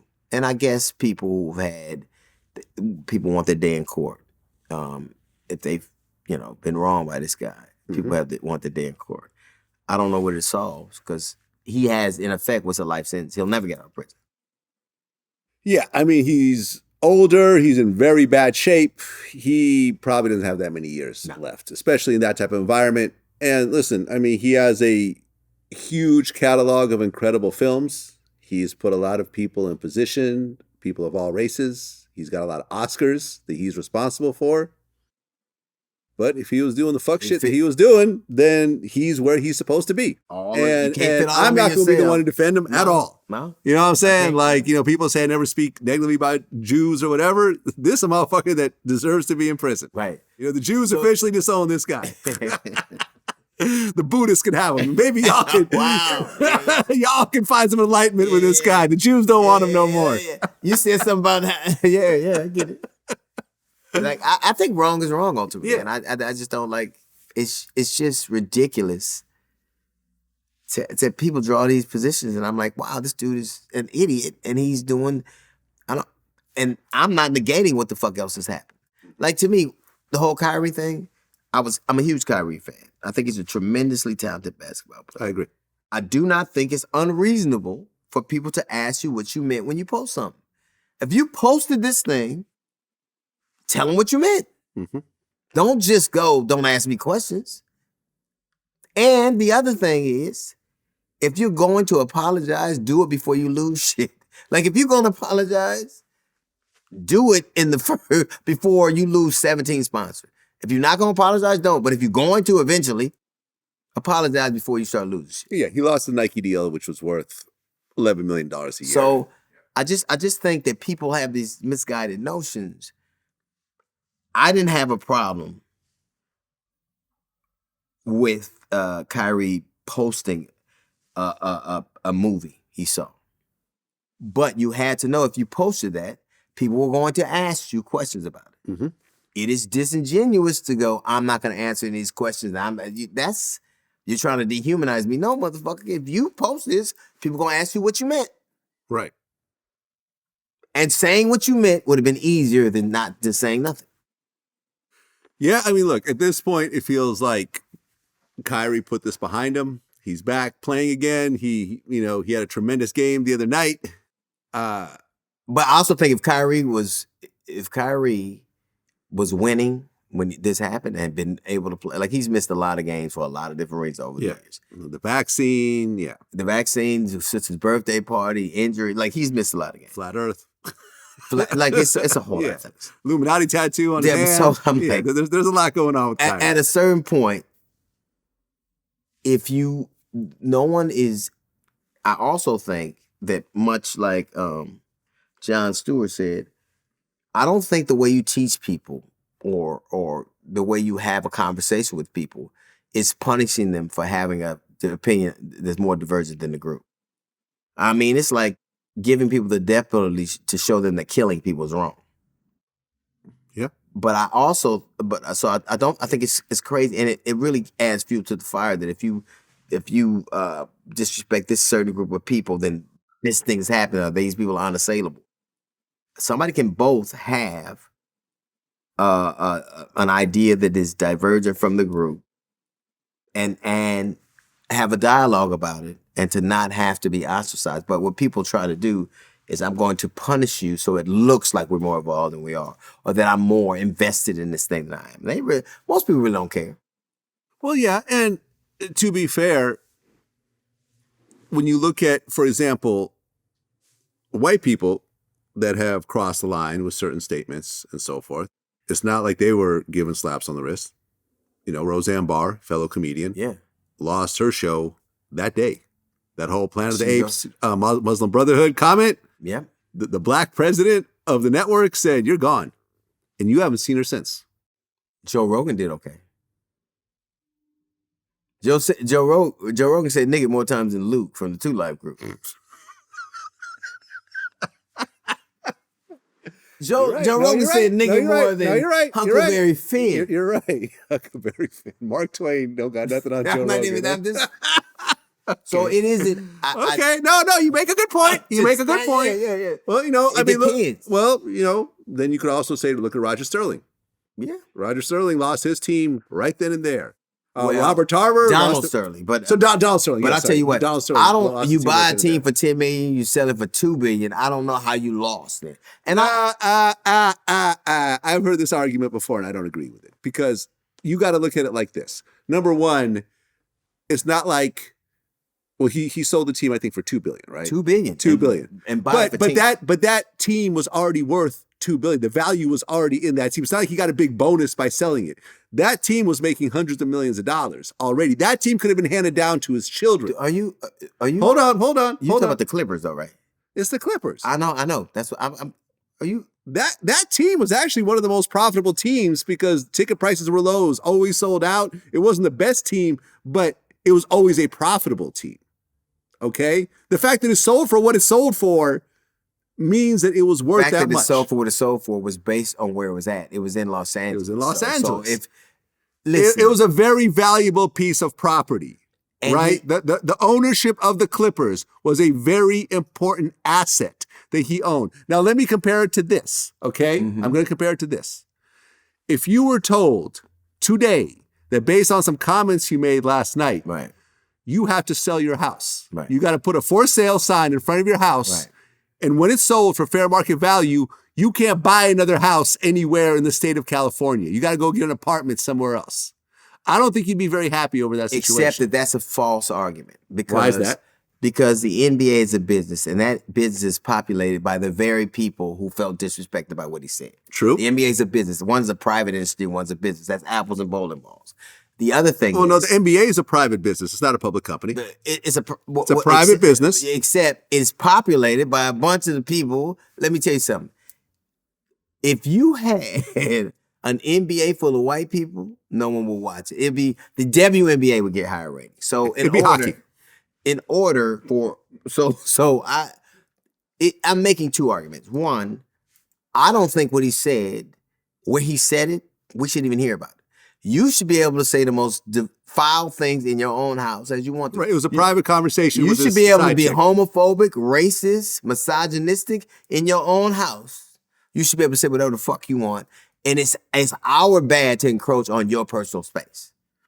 But that league had a responsibility because them niggas was like, you know what? You got to give us some. So imagine if Cotton could talk, how many people would have been nice to slaves. So it's just crazy. Like I don't think it's the same. I think he should have been allowed to say it because it was his home. I think the NBA acted in their interest to keep the crop happy, and he didn't make out bad. Well, I mean, same thing happened to Robert Tarver, who owned the Phoenix Suns. Yes. Based on, an investigation where he used the N-word certain times and so forth. Originally, he was like fined $10 million and suspended for a year. LeBron James started to speak up and so forth. They said, oh, never mind, you have to sell the team. Here's the thing. So you're dealing with the coach of Boston Celtics, right? Mm-hmm. How did they find out that he was having an affair in a couple of weeks, right? In a couple of weeks, like he was having an affair. Multiple affairs. Yeah. It took him a couple of weeks. But it took them 4 years to find out Sharpe was saying nigga. I just... So in weeks I can find out this dude gets some extra pussy the other side, but I can't find out that this dude is running a racist organization. Yeah. It takes you this long to find out that the black athlete did something, but you can't, the owner of the Redskins, you can't find that out. So they slow walk things. Yeah. Yeah. I mean, look, at the end of the day, in the environment we live in, saying the wrong thing, you could lose a whole lot. Regardless of how you look like. They never really lose, though. They never really lose. Listen, selling your NBA team and not being allowed to ever own another one for the rest of your life, which probably applies to every professional sports team. He can't buy an NFL team right now. He can't buy a baseball team right now. Am I right, though? Am I right? You're right. But who would want to play for him? I agree. That's the point. And that's a good you point. Can buy. Listen, I'm not saying that I'm saying that it was justified. I'm saying, listen, if this is who you really are, you shouldn't be owning a team. But what I'm saying is that you can't say Kyrie was treated so unfairly, but Sterling and the Phoenix Suns guy, that's okay. I didn't say that at all. I said that he should have, if you're going to post something, Barr. you should have said what you meant. That's what I've said here. Yeah. And I think that Donald Sterling shouldn't have lost his team because he said nigga in his house. You should hear the shit. If you put a tape recorder in my house, you know the shit I said. Or most people. Everybody nice to people at work.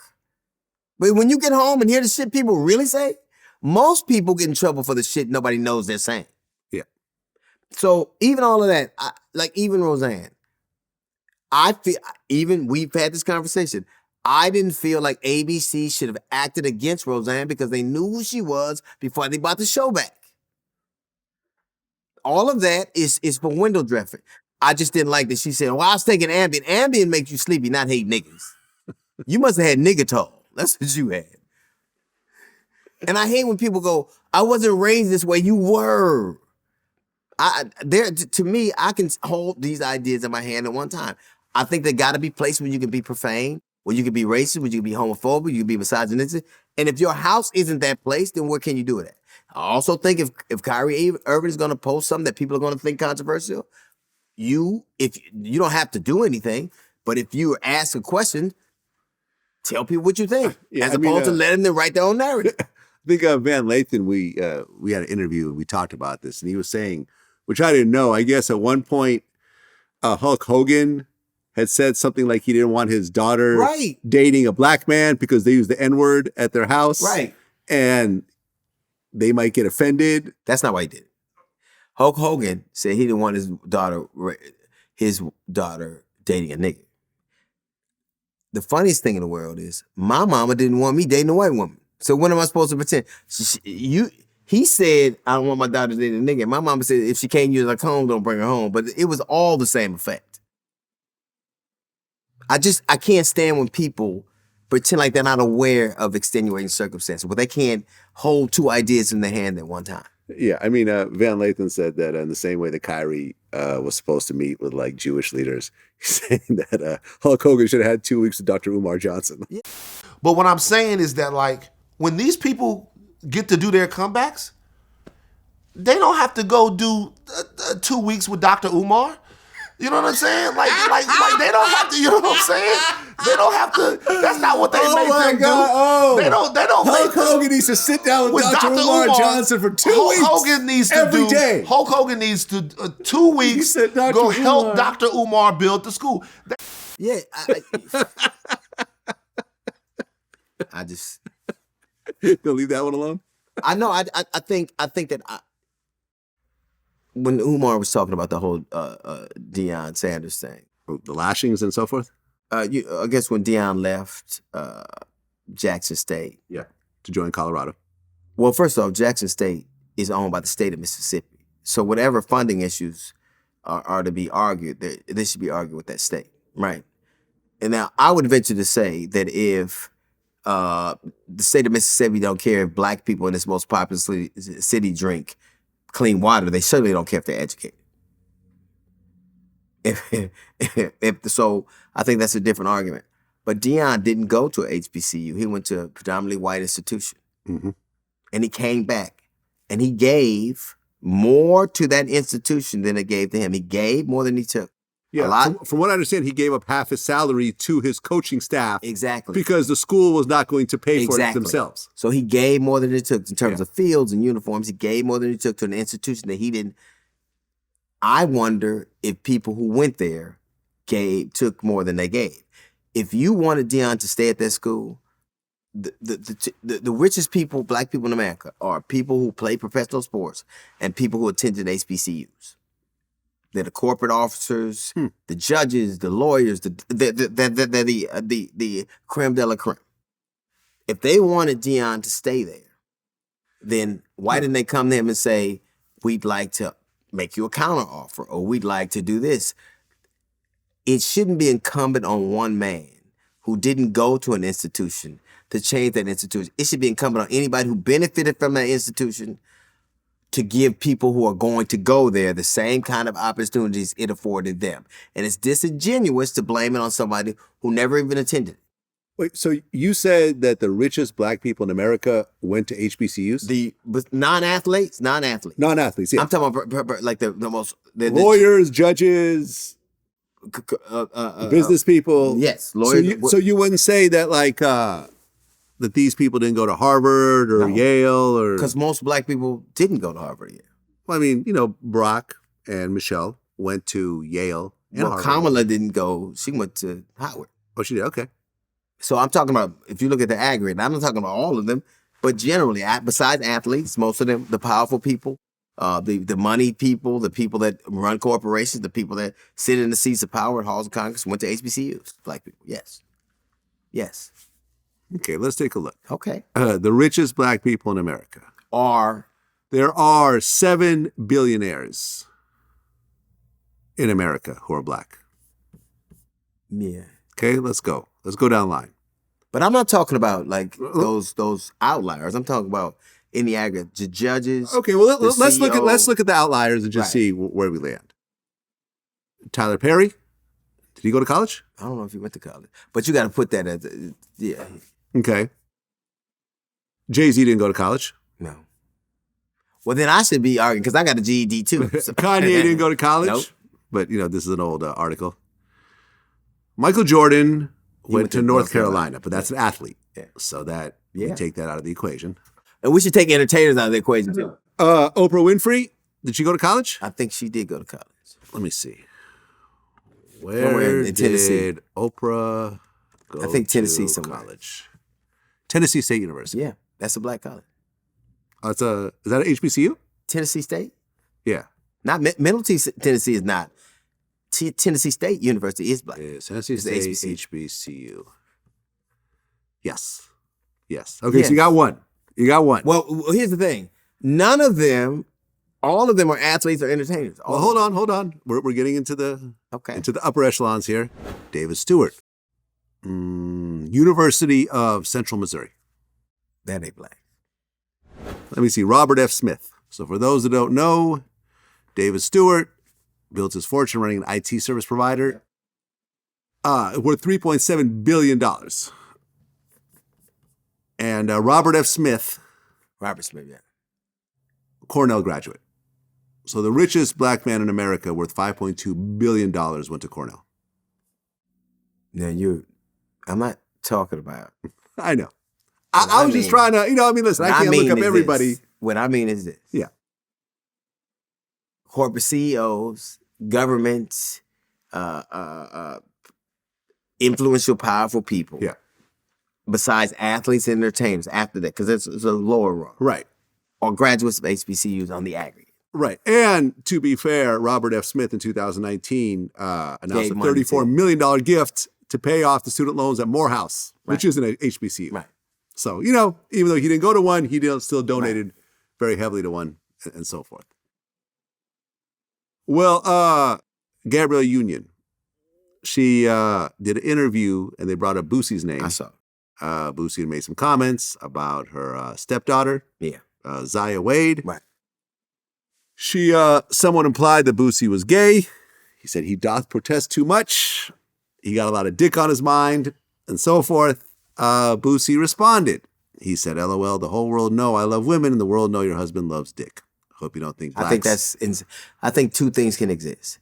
I think that I can respect the love and protection that they feel for your parents, from their parents. I think loving your child without recriminations is required of us. It's also disingenuous to believe that people aren't going to have an opinion of that. Yeah. If you make these things public, there are people going to have public assessments of it. Right. So I can't fault you for loving your child and protecting them and being proud of them. And it would be equally, I can't fault people for having an opinion.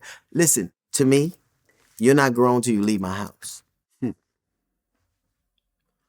You're not going. If you're still going to a pediatrician, if you need my permission to go to a movie, then I'm going to have a say in what happens. If you believe that isn't how you want to run your family, I have no choice but to respect that.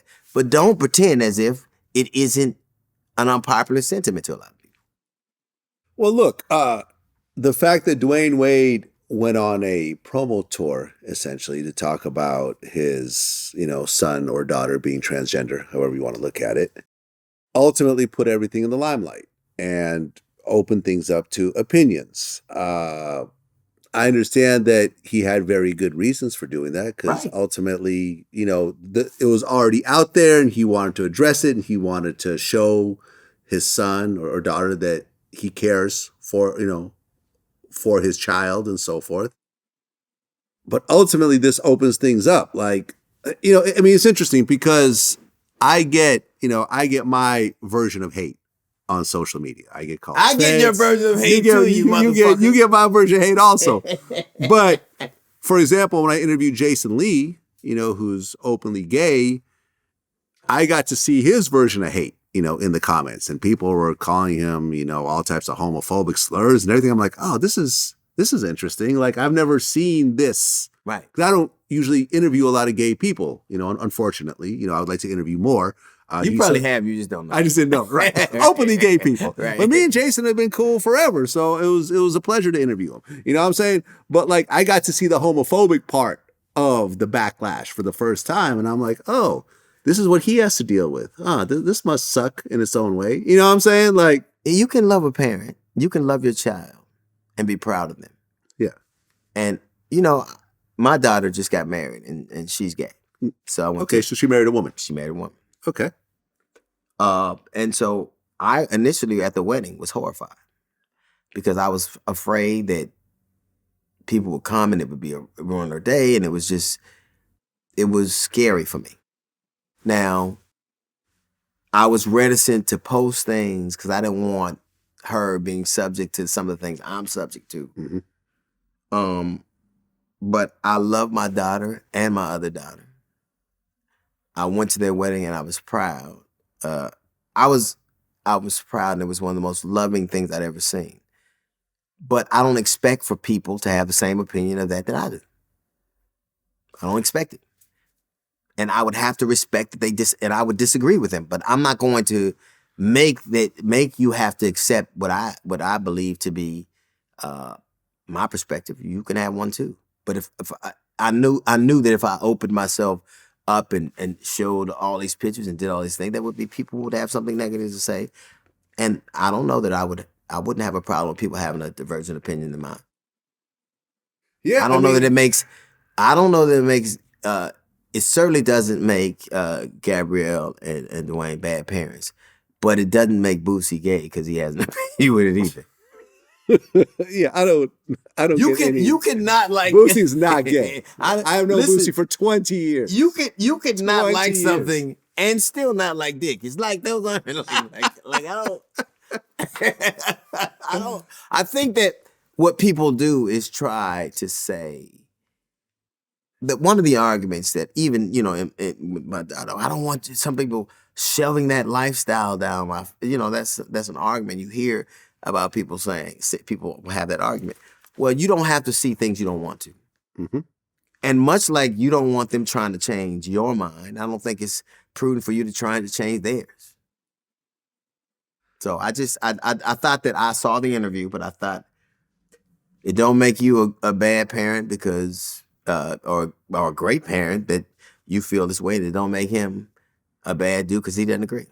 Well, I mean, I think that when it comes to children, I think that you're better off accepting whatever their lifestyle is as opposed to condemning it, making them feel like they're not comfortable enough to share that with you, you know, and creating, you know, some sort of double life and guilt. And a lot of times that leads to suicide and self-harm and Sure. depression. And, but not and many so people forth. listen. My mother doesn't accept what I do now in life, just like the way that I do for a living, the way that I carry myself. I shouldn't say. Mine neither. So it is what it is. So imagine someone having to be the ultimate. You know, I'm 58, so I'll be 59 in March. And the thing that's interesting to me, and I read this article and it talked about how men, when they get older, the part of their brain, they produce obviously less testosterone, more estrogen, but the part of the brain expands, the one that is more conducive to empathy and sympathy. Hmm. I could feel that happening to me now. Yeah, me too. I could feel it happen. Me I could too. feel me being sympathetic about, like, honestly, Megan Thee Stallion, 5 years ago, I might not have felt the way I do now, but I do now. Yeah, I mean, I cry more these days. Like I'll listen to a song and it'll touch me a certain type of way and I'll get teary-eyed. This wasn't happening 5 years ago. And you know, the most well-adjusted men are the men who accept that it's happening. Yeah, I as embrace opposed it. to men. I like that about myself. Right. Yeah. As opposed to men who don't. Yeah. I can't tell you how sad some things make me.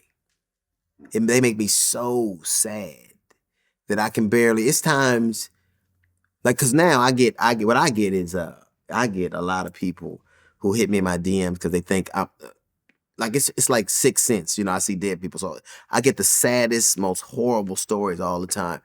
Sometimes it's so debilitatingly sad. And I remember reading that article, and I was like, "Am I having a nervous breakdown or something? I don't know what the fuck is going on." But when I understood it, I was like, "Well, these things are what I'm going through, and it's just a function of getting older and embracing who you are." I just have an empathy for people and a sympathy for situations I never would have before, and I think the most well-adjusted people lean into that as opposed to pretend like it doesn't exist. Well, yeah, I mean, that usually happens a lot of times with like, you know, like you see that with certain leaders where, you know, they've just been at war for all these years and now they have grandkids and they're like, all right, am I going to keep beefing with this other country or am I going to leave a legacy of peace? You know, so my grandkids could, you know, live better. You know what I'm saying? Like that actually happened with Israel and Palestine at one point. You know, Rabin, who was the president of Israel, and Yasser Arafat, who used to be just arch enemies, two old motherfuckers that was killing each other, blowing shit up, like blood was shed all over the place. They got to a point where they said, look, now I'm Pop-Pop. You know, yeah, I'm Papa now. You know, they went and shook hands. Right. You know, and then some young people under them didn't. But well, a young Jewish kid ended up killing Rabin. Yeah. You know what I'm saying? For trying to make peace. Yeah. So, you know, like as you get older, you do get more moderate a lot of times. You do get more sensitive. You get more emotional. Yeah, and that's a cool thing. I don't feel like, look, man, my daughters use me. I know they do, but I love them little motherfuckers. I know they don't give a shit about me, but I don't care. I don't. Right. My granddaughter, I know she like, I get it. I think that every person, every woman should have somebody who loves them and doesn't want anything back except their happiness. Now, we don't always agree how to get there. And I don't agree on the ways that manifests itself. But we agree that is at least a thing, that should happen. Yeah. And that wouldn't have happened. Man, when my daughter got married, both my daughters, but when my youngest daughter got married, I was so relieved that she was surrounded by love. It was like, I wanted her to be happy and safe. And now with both my daughters, I have to cede that to someone else. I have to say, well, this is not my responsibility anymore. Was your mother at the wedding? Oh, yeah. Okay. So she supported it. And everybody, yeah. Okay, good. It was everybody who wasn't there, I mean. Yeah. But it was a lot of love and a lot of support. And she got the wedding she wanted. I mean, and the thing about it was, to me, it cost full price. I'm like, it's 2 brides. I don't get a discount. You want the lesbian discount? Right, I didn't get that at all. She had an $8,000 wedding dress. You motherfuckers could have rented tuxedos. Supported 2 wedding dresses. Right. Then you see Niecy Nash's wedding. What the fuck? Well, speaking of relationships, what's your take on Larsa Pippen dating Michael Jordan's son? I think that just shows you kind of human being she is. Which is? I do. I just think, look, we ain't together no more, and there's certain, like, you got kids, he got kids. I mean, you could do what you want. Wait. Well, she has kids, but who has kids? I think Larsa Pippen. Yeah. Who's 48. Marcus Jordan's 31. I don't care nothing. That's not the age. Okay. You knew that was your ex-husband's teammate's son. Son, yes. You have children. I just think it's messy. And I think it's selfish. And you can do whatever you want. That's on you. I just think it shows a total lack of respect. And you're not obligated to respect somebody because you're not with them anymore. But I think it's messy. Yeah. I agree. think it's messy. I agree. And you see, look, you got the whole, Black China, who has a baby with Tiger, who was dating Kylie Jenner, and then she had a baby with Rob Kardashian. I think it's Kylie's messy. brother. Like, it's such an incestuous mess. And you can't help who you fall in love with, I guess, but it's just, hey, look, there are certain things that I think if you ever had any ounce of love or respect somebody, no matter what situation your relationship's in right now, you try to avoid doing things that are manifestly harmful. Right. And I actually disagree with you. I think you actually can help who you fall in love with. At the end of the day, you know, when I look at my life, I have never dated a ex of one of my friends. I've never dated a coworker or an employee or anything of that sort, because I'm like, you know, or someone who's in my home. Like, that is too messy, and there's billions of women out there. No, listen, you know what I'm saying? Like I you know agree. this is a disaster when you're walking into Absolutely it. You know agree. it. But you were also fortunate enough to not have to act on whatever inclinations you might have. Now, I guess my overall point is you can't control the inclination you have. You control the actions. Exactly. I do think that if you've ever loved or respected somebody, and I would imagine there had to be some level of love or respect if you had children and married Right, multiple children. Yeah. All right. None of that exists if you do something so public and messy. And it you know, that's, you know, people, you can do whatever you want. She's grown, and you can, look, man, this is me and you talking. I think that's messy, and I think it shows a total lack of respect for whatever you used to have, and maybe you don't feel like you have an allegiance to it, but it would be, there are things, and I'm not the end all be all, the predicate. I think it's messy, and I think it shows a total lack of respect for the situation you had before. It's craven to me. Yeah. The bishop who was robbed for $1 million on camera was just arrested. I know. For fraud and extortion. You know, we had a big, huge, right, man, we had an argument about it. Oh, you had an argument? Oh, yeah. Wait, and he challenged me to, he wanted to call in on a radio show. Okay. Because he had gotten robbed, and I had a little respect for him because I thought he was exactly what he was. Which is? A shoe booty grifter. Shoe booty. What is shoe booty? I've never heard that before. It means that. Look him up, and it's that. And he, you know, like I just, and so we had this, I didn't want him on the show, but he insisted, and there's people calling, we had the worst argument. He ended up challenging me to a celebrity boxing match. I'm like, well, who gonna be the other celebrity, motherfucker? It's gonna be like me. And so when I get off the plane yesterday, he basically is indicted for the very things I accused him of. And then, yeah, so according to the Urban Dictionary, shoe booty, someone who is so poor he is dressed very badly, from a character who wore one shoe and one boot in the American TV series. It's just a corny ass dude. He's a corny ass. I mean, and he, you know, who in a poor neighborhood drives around flossing, and they only made that because he peddles the Lord. So Man, that's the coldest hustle ever. The Catholics have been doing that. And let me tell you something. For hundreds of years. For thousands of years, actually. It got Kanye back on. Yeah. Got it back on. So it works. Man, listen, selling the Lord, selling the afterlife. I mean, shit. The promise of an afterlife gets people to hop in planes and fly into buildings. Yeah. You know what I'm saying? Because you got, 13 virgins waiting for you? You can get that here, but hey, I guess. Right. Not in America. Not in America. There's no virgins. You've never met 13 virgins. You know, your travels. We were talking about the gay thing. Charles Barkley actually said something that, upset a lot of people.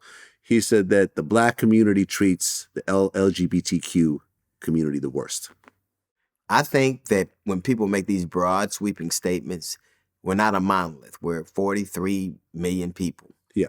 And not one person can epitomize all our conversations.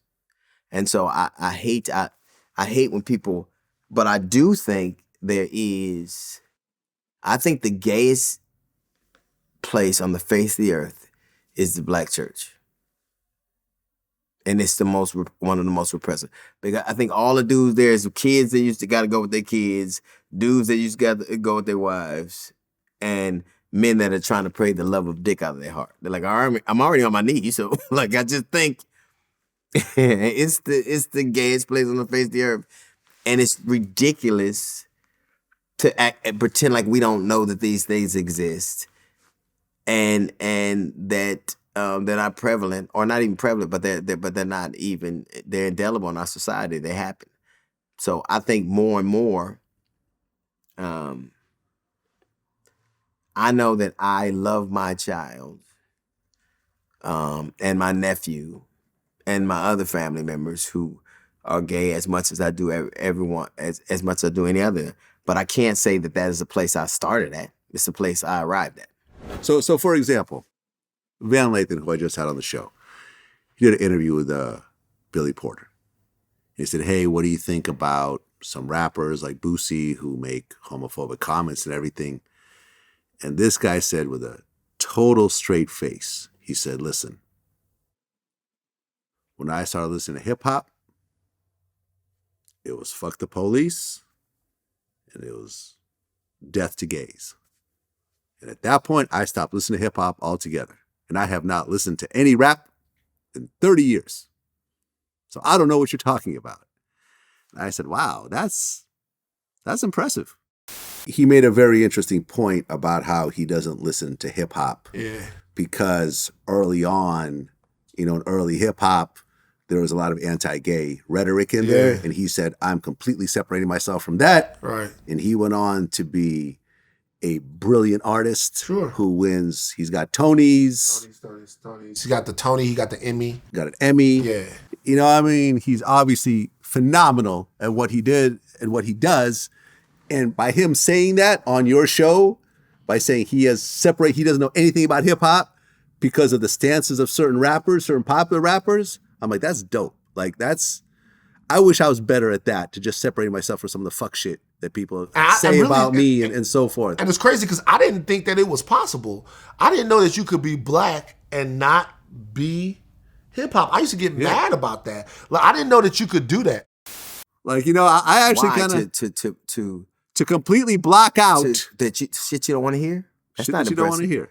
You know what? I was on a plane one time. Okay. And I'll never forget this. She said, we're serving dinner. I said, I don't want dinner, I want dessert. She said, I said, I don't want dinner, but I'll take the dessert. She said, you can't have dinner without dessert. You can't have dessert without dinner. You can't have dessert without dinner. I'm like, I'm fucking grown. Yeah, I can. Because when you're grown, you can make your world the way you want it to the best of your ability. It's that's almost like wearing tight shoes so you feel good when you take them off. Why do I want to hear something I don't want to hear? Why do I want to see something I don't want to see? Why do I want to taste something I don't want to taste? It's hard to avoid it sometimes. It isn't, I never heard Rush Limbaugh say anything till somebody told me he said it. I never saw Sean Hannity say anything. Even right now, I don't see Kanye saying anything until somebody shows me what he said. Okay. Because I can be the arbiter of the things I let into my world. And sometimes, obviously, they break through because social media and I'm in this business. That's what I'm saying. But to being the best in the of my business, being in the entertainment business, things break through. Right. I'll just check my comments real quick. Right. And, you see a bunch of fuck shit. I can always tell, I never read my comments. Okay. Never. Yeah. I do sometimes. As many times as we had these conversations, you always have to tell me what they say. Sometimes. You always say, hey, they said that, like, because sometimes no. But I don't make it a practice because it's not worth it to me. It's not worth. I'm never gonna be as good as I think I am or as bad as they say I am. So it's not worth it to me. So I can understand how he would say this. I'm already I feel like an outsider. I don't need anything. Music is supposed to make me feel, supposed to transport me, make me feel a different way. Why would I listen to a music that failed to me in that endeavor? Yeah. Well, since last time the whole Will Smith, Chris Rock thing happened, you're actually friends with Chris Rock. I am, and Will put me on. Will put you on. Okay. Are you still close to Will or no? I respect Will, and I think, but I was very vocal about what I thought about that. I thought it was so. Well, was Chris Rock actually? Did he ever appear on the Hughleys? No, but he was the executive producer of the Hughley. Oh, he's the executive producer. Okay, there we go. That's the connection. So he was the executive producer for the first couple of years. Okay. Will actually was how I got the show because I was a warm up and people saw it and ended up. So it was a weird combination. But I thought that it was horrible. Look, I just didn't understand why you was crying. You won the Oscar and the fight. What the fuck you got to cry about? He won the Oscar and the fight. Like what?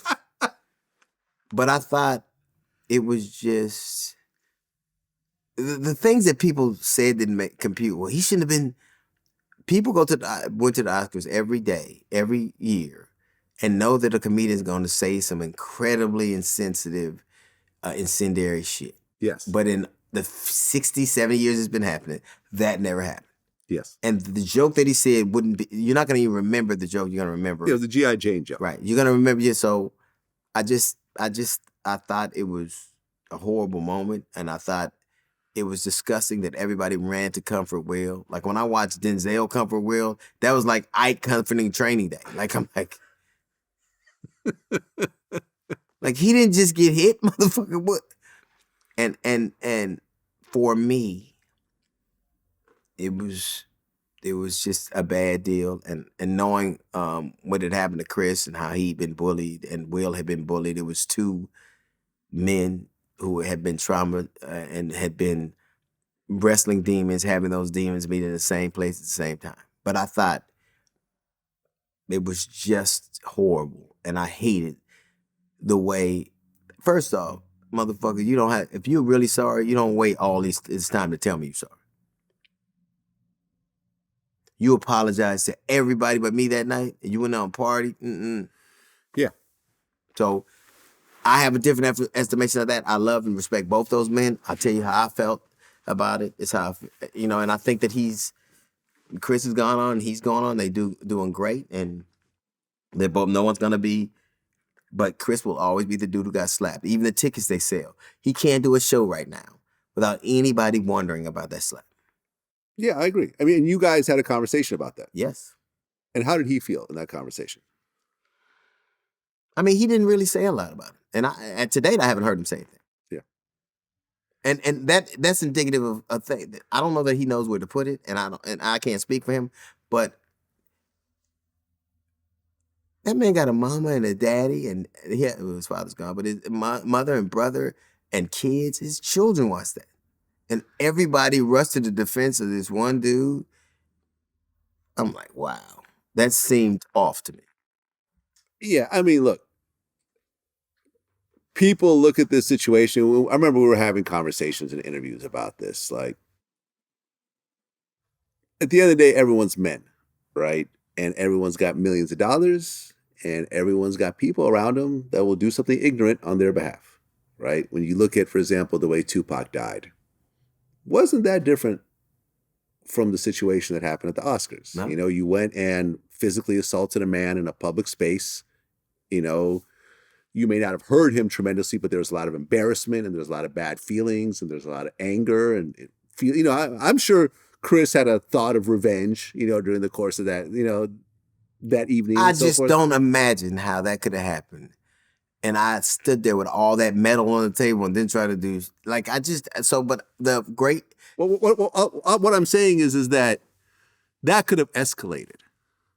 That could have escalated. I don't know Chris Rock. I've never actually met him. I know Tony, we've had some conversations, but like at the end of the day, I think it ultimately just, died down, Will got to actually accept his Oscar and so forth. But like, I almost feel like that situation is not really over yet. I feel like for it to be over, or not. I feel like Chris has to get some level of get back. They at least got to meet up in person, and Chris got to get a slap back or something. I can say this. For me, you couldn't do that to me. And even the way it transpired and how the apology months later and how aggrieved you were, you apologized to everybody else that night. Yeah. You made a statement that was obviously put together by a PR person the next day. But after you danced, you didn't go home from the Oscars. You didn't sulk. You won, and you took your victory lap, and it was great. Oh, he was partying that night. So don't tell me how sorry you are. No, I got it. And so I got that's for me. But these two men, I think you put your hands on a man for a joke. And I really think that sparked a lot of people justifying harming people because they don't like what you say. Yeah. It's an interesting thing. Oh yeah, because it kind of ties into the whole Dave Chappelle situation, right? The guy rushing, because- and tackling. I think the guy who actually got, now got convicted, sentenced yeah. for that, they looked through his social media, and I think that he showed like the smack, He did. and he goes, "Chappelle, you're next." Do you know? So that's directly related. As a result of that, club owners had to hire more security Right. people. So it wasn't just that thing. It preceded, and it was a tacit agreement by the 50% of the population that this is how you act when somebody says something you don't like. Even if I'm in a place where you're allowed to do that. He didn't do that at your house. He did it at the Oscars in the monologue. Yeah. And in the award, in the gift. That's what happens. Did you watch Emancipation? I have. Did you like it?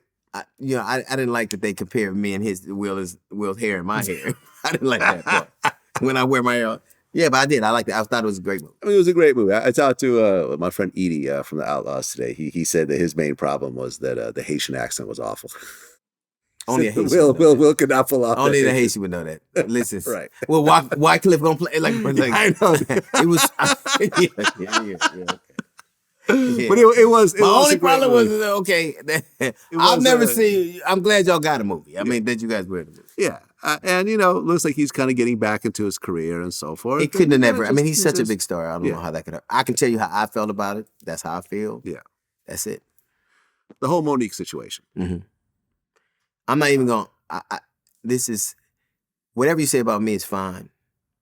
I have nothing to say about that person. I have that doesn't register to me.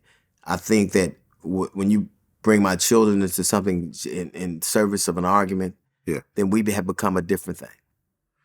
I agree, and I know that there's people that I was close to personally and professionally.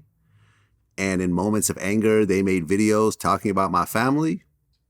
And fuck those people. Right. I always get, hey, are you going to work it out with so-and-so? Nope. I really don't care what you say Really about don't me. care. But when I you feel you trot on out that. my children's trauma for the service of your argument, I can't ever imagine what I would need to say to you. Everything we've ever needed to say, everything we've ever needed to do has already happened. So I don't have anything to say about it. There we go. Aren't you supposed to be filling in on The Daily Show now I that am. Trevor Noah is leaving? I am. Congrats.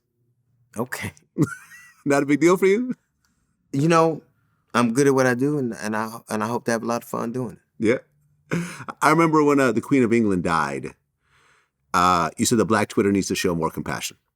Compassion, period. Because there's no doubt that she had done some horrible things, or some things in the service of the monarchy. Mm-hmm. But she's dead now. She's run her race. So I just feel like that's over. And at the same time, they were talking about the Queen died. A good friend of mine, David Arnold, died. So I was in a different space where I was just kind of like, wow, no matter what we think of that person, she had a family and a child and children and grandchildren. So somebody loved them. And nothing I could say about her would have changed the history of what happened. Yeah. And if I can't say anything, at the very least, when a human has run their race, that's all they can do. So what else is there for me to say? Yeah, I mean, you kind of have, with social media, you kind of have this thing which you don't really have seen before where people celebrate the deaths of people they don't like. You know what? I know it's always happened, but not It's so such a- visibly. it's Like Kevin yeah. Samuels, who I've interviewed. Right. When he died, there was women that was like, I thought thank that- God, I'm glad he's I dead. thought that Fuck was that wrong. guy. To me, even with the Queen, motherfucker, if you didn't serve under the monarchy, like if you from the United States of America, what the fuck do you know about the Queen? You don't know shit about the Queen. I don't know very much so about the stop Queen. it. Yeah. You just saying some shit you heard before. Right. And there's no doubt the moniker has done some horrible things. Not to you, motherfucker, not to you. It's like... Well, although England was involved in the slave trade that brought slaves over to America. So there is a connection. There's no doubt about that. And I'm not negating any of that. She's dead now. Yeah. She's dead. So whatever she did, she's paying for at the very moment she died. Right. You're not hurting her feelings anymore. So no, and all you can do is hurt the people who loved her. Exactly. And what is the purpose of that? It's like when people go, Like some of these things, like when I hear people, I remember when people were mad that the Little Mermaid was black. Like I'm like, if you throw that many slaves overboard, isn't it bound to be somebody black down there?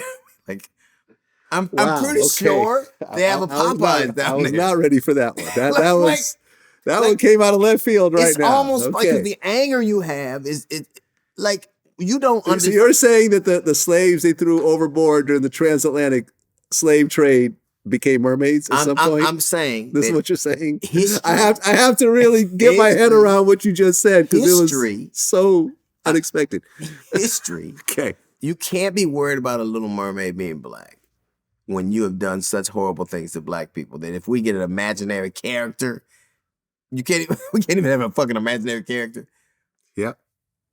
Like imaginary character. Like I remember people got mad that I had on my show that Santa was black. Can't the guy who I envisioned in my mind look like me? You got to co-opt. You can't even co-opt the reality and the actual images. You got to co-opt my imagination too. Yeah, I got no problems with Black Santa. I got no problems with Black I'll Jesus. Tell you what, I mean, the only thing a white dude dropped off of my house was a warrant or insurance. Like, not like, so I'm like, I just think things are ironic and funny, and I try to always find like the humorous outlet. But when people are having that argument, I'm like, so? Like I was, at the same time, remember when the World Cup happened and they had that, I guess that reporter who ended up dying later on wore the rainbow shirt. And everybody was like, look how they treat people in Qatar. You know, it wasn't even, I mean, he died because he was having like a cough. The reason we know him is because he wore the rainbow shirt. Exactly, yeah. That's how we knew him. And then later on he passed on, which drew some level of suspicion. But at the same time, they're decrying the treatment of gay people in Qatar. America was shooting up a gay club in Colorado. And that guy was subdued by an army officer and a transgender man. Transgender woman. So he got his ass whipped by a major and a majorette. So it was like, so it's funny how we just have these views and we refuse to see how we are so hypocritical. Yeah. Since our last interview, Takeoff from the Migos, got shot and killed. I actually did his first interview ever. Him and Quavo. Offset was in jail at the time. So the two of them did their first interview with me in 2013. Very quiet dude, didn't cause no problems. And, recently the guy who allegedly killed him, DJ Pat, a known DJ in Houston, has been arrested for it. But when you sort of look at the whole situation, you see how things just turn badly very quickly and how... Always do. You know what I mean? And always do. Especially in dice games. I know people that have gotten killed in dice games. Like, dice games a lot of times will turn fucked up. Especially if you're in a city you don't know, surrounded by a bunch of people. There's some shit talking. I was watching Warren Sapp, and he was... Is this just his morning? I've interviewed him before. And he was talking about how Tony Dungy gave him. He said, things happen. There's 5 things to avoid. Being out too late. Yeah, I know. Going 15 miles over the speed limit. Too much alcohol. Yep. Guns. Yeah. And women you don't know well enough or you know too well. Right. And almost every time something happens, those things are prevalent. Right. So pretty much women in general. My mama said, ain't nothing open after 2 o'clock but legs in the hospital. Not one thing. I've never heard that one before. My mother said, ain't nothing legs open in after the 2 hospital. o'clock except legs and the hospital. And in general, when you're younger, you're out later in circumstances with a lot of people doing things that are, and it's a shame because you should be able to be young and make mistakes. But I don't know that there's as much latitude in this space right now. No, listen, I mean, before the gunshots rang out, Quavo could be heard saying, let me get up out of here before I hurt somebody. And then, egos start to flare. People got guns. People got egos. Everybody, even now, everybody can carry a gun. Yeah. You don't have to go, especially in Texas and Georgia, you can just go get a gun. Yeah, same day. What do you think is the net result of that? People getting shot. A lot. Yeah. This is the thing that I find ironic. Crime is rising. Every measurable metric in crime is rising.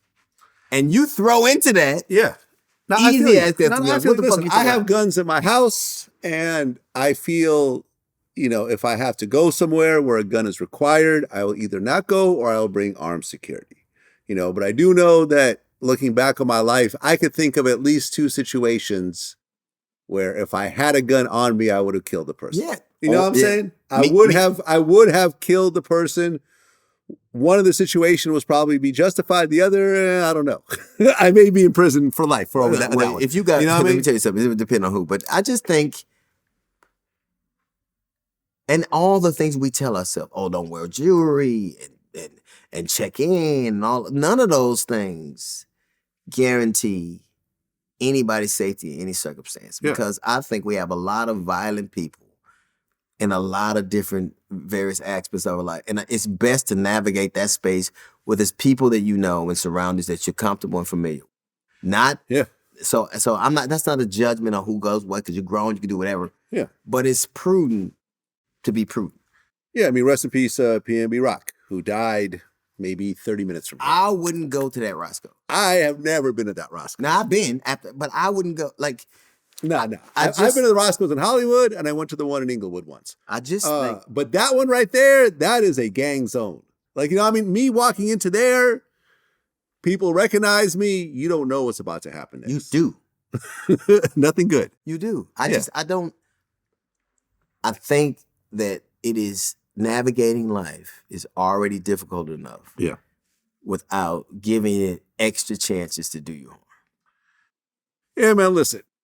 A lot of people, I'm 49, you're 58.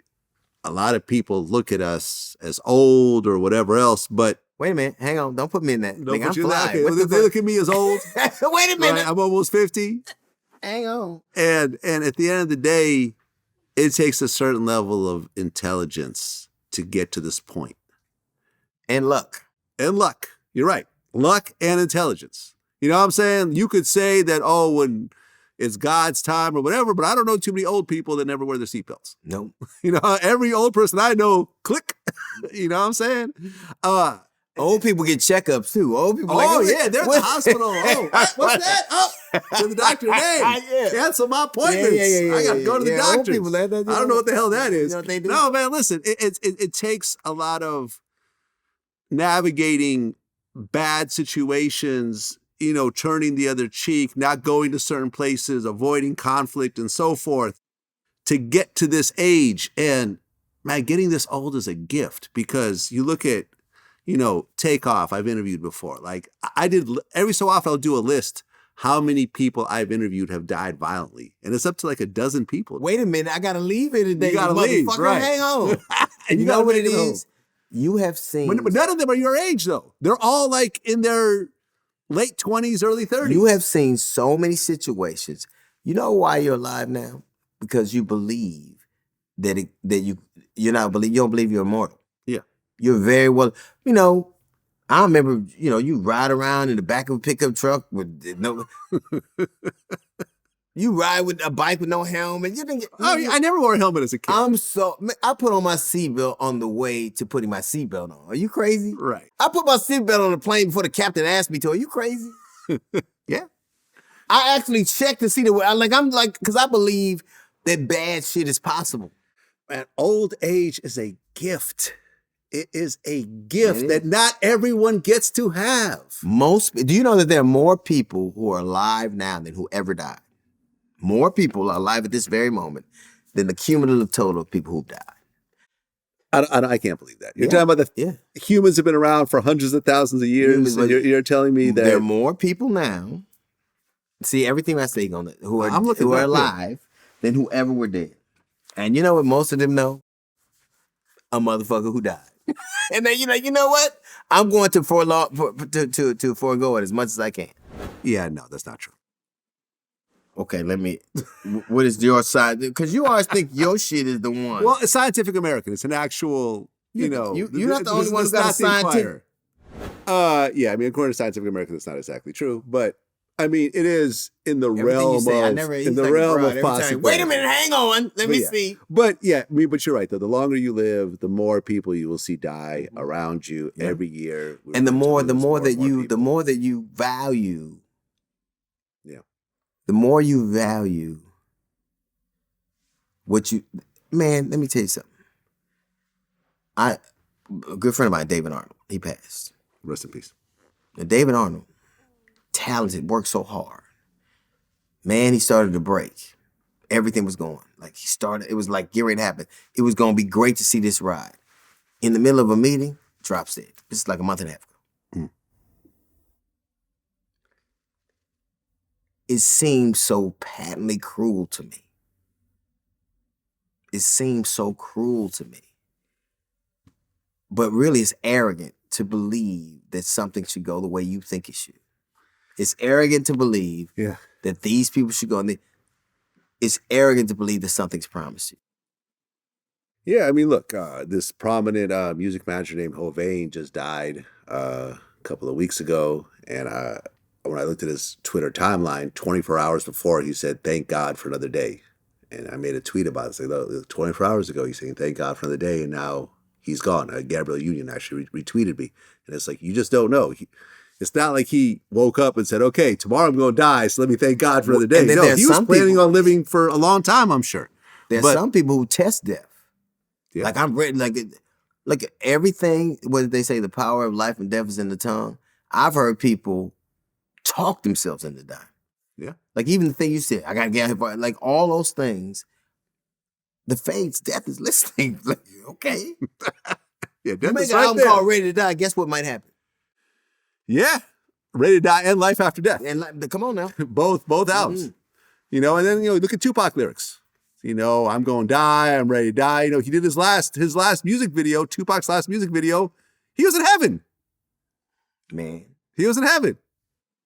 I'm gonna make an album called "I Want to See My Granddaughter Get Married." That's the. I'm gonna live forever. Yeah, I'm gonna call myself MC Immortal. Right. No, I don't do that. I don't want to do that. That's what it is. Deion Hughley, always a pleasure. Why? Second time this year. Next time. Cigars and liquor. There you go. I got you. There you go. Peace.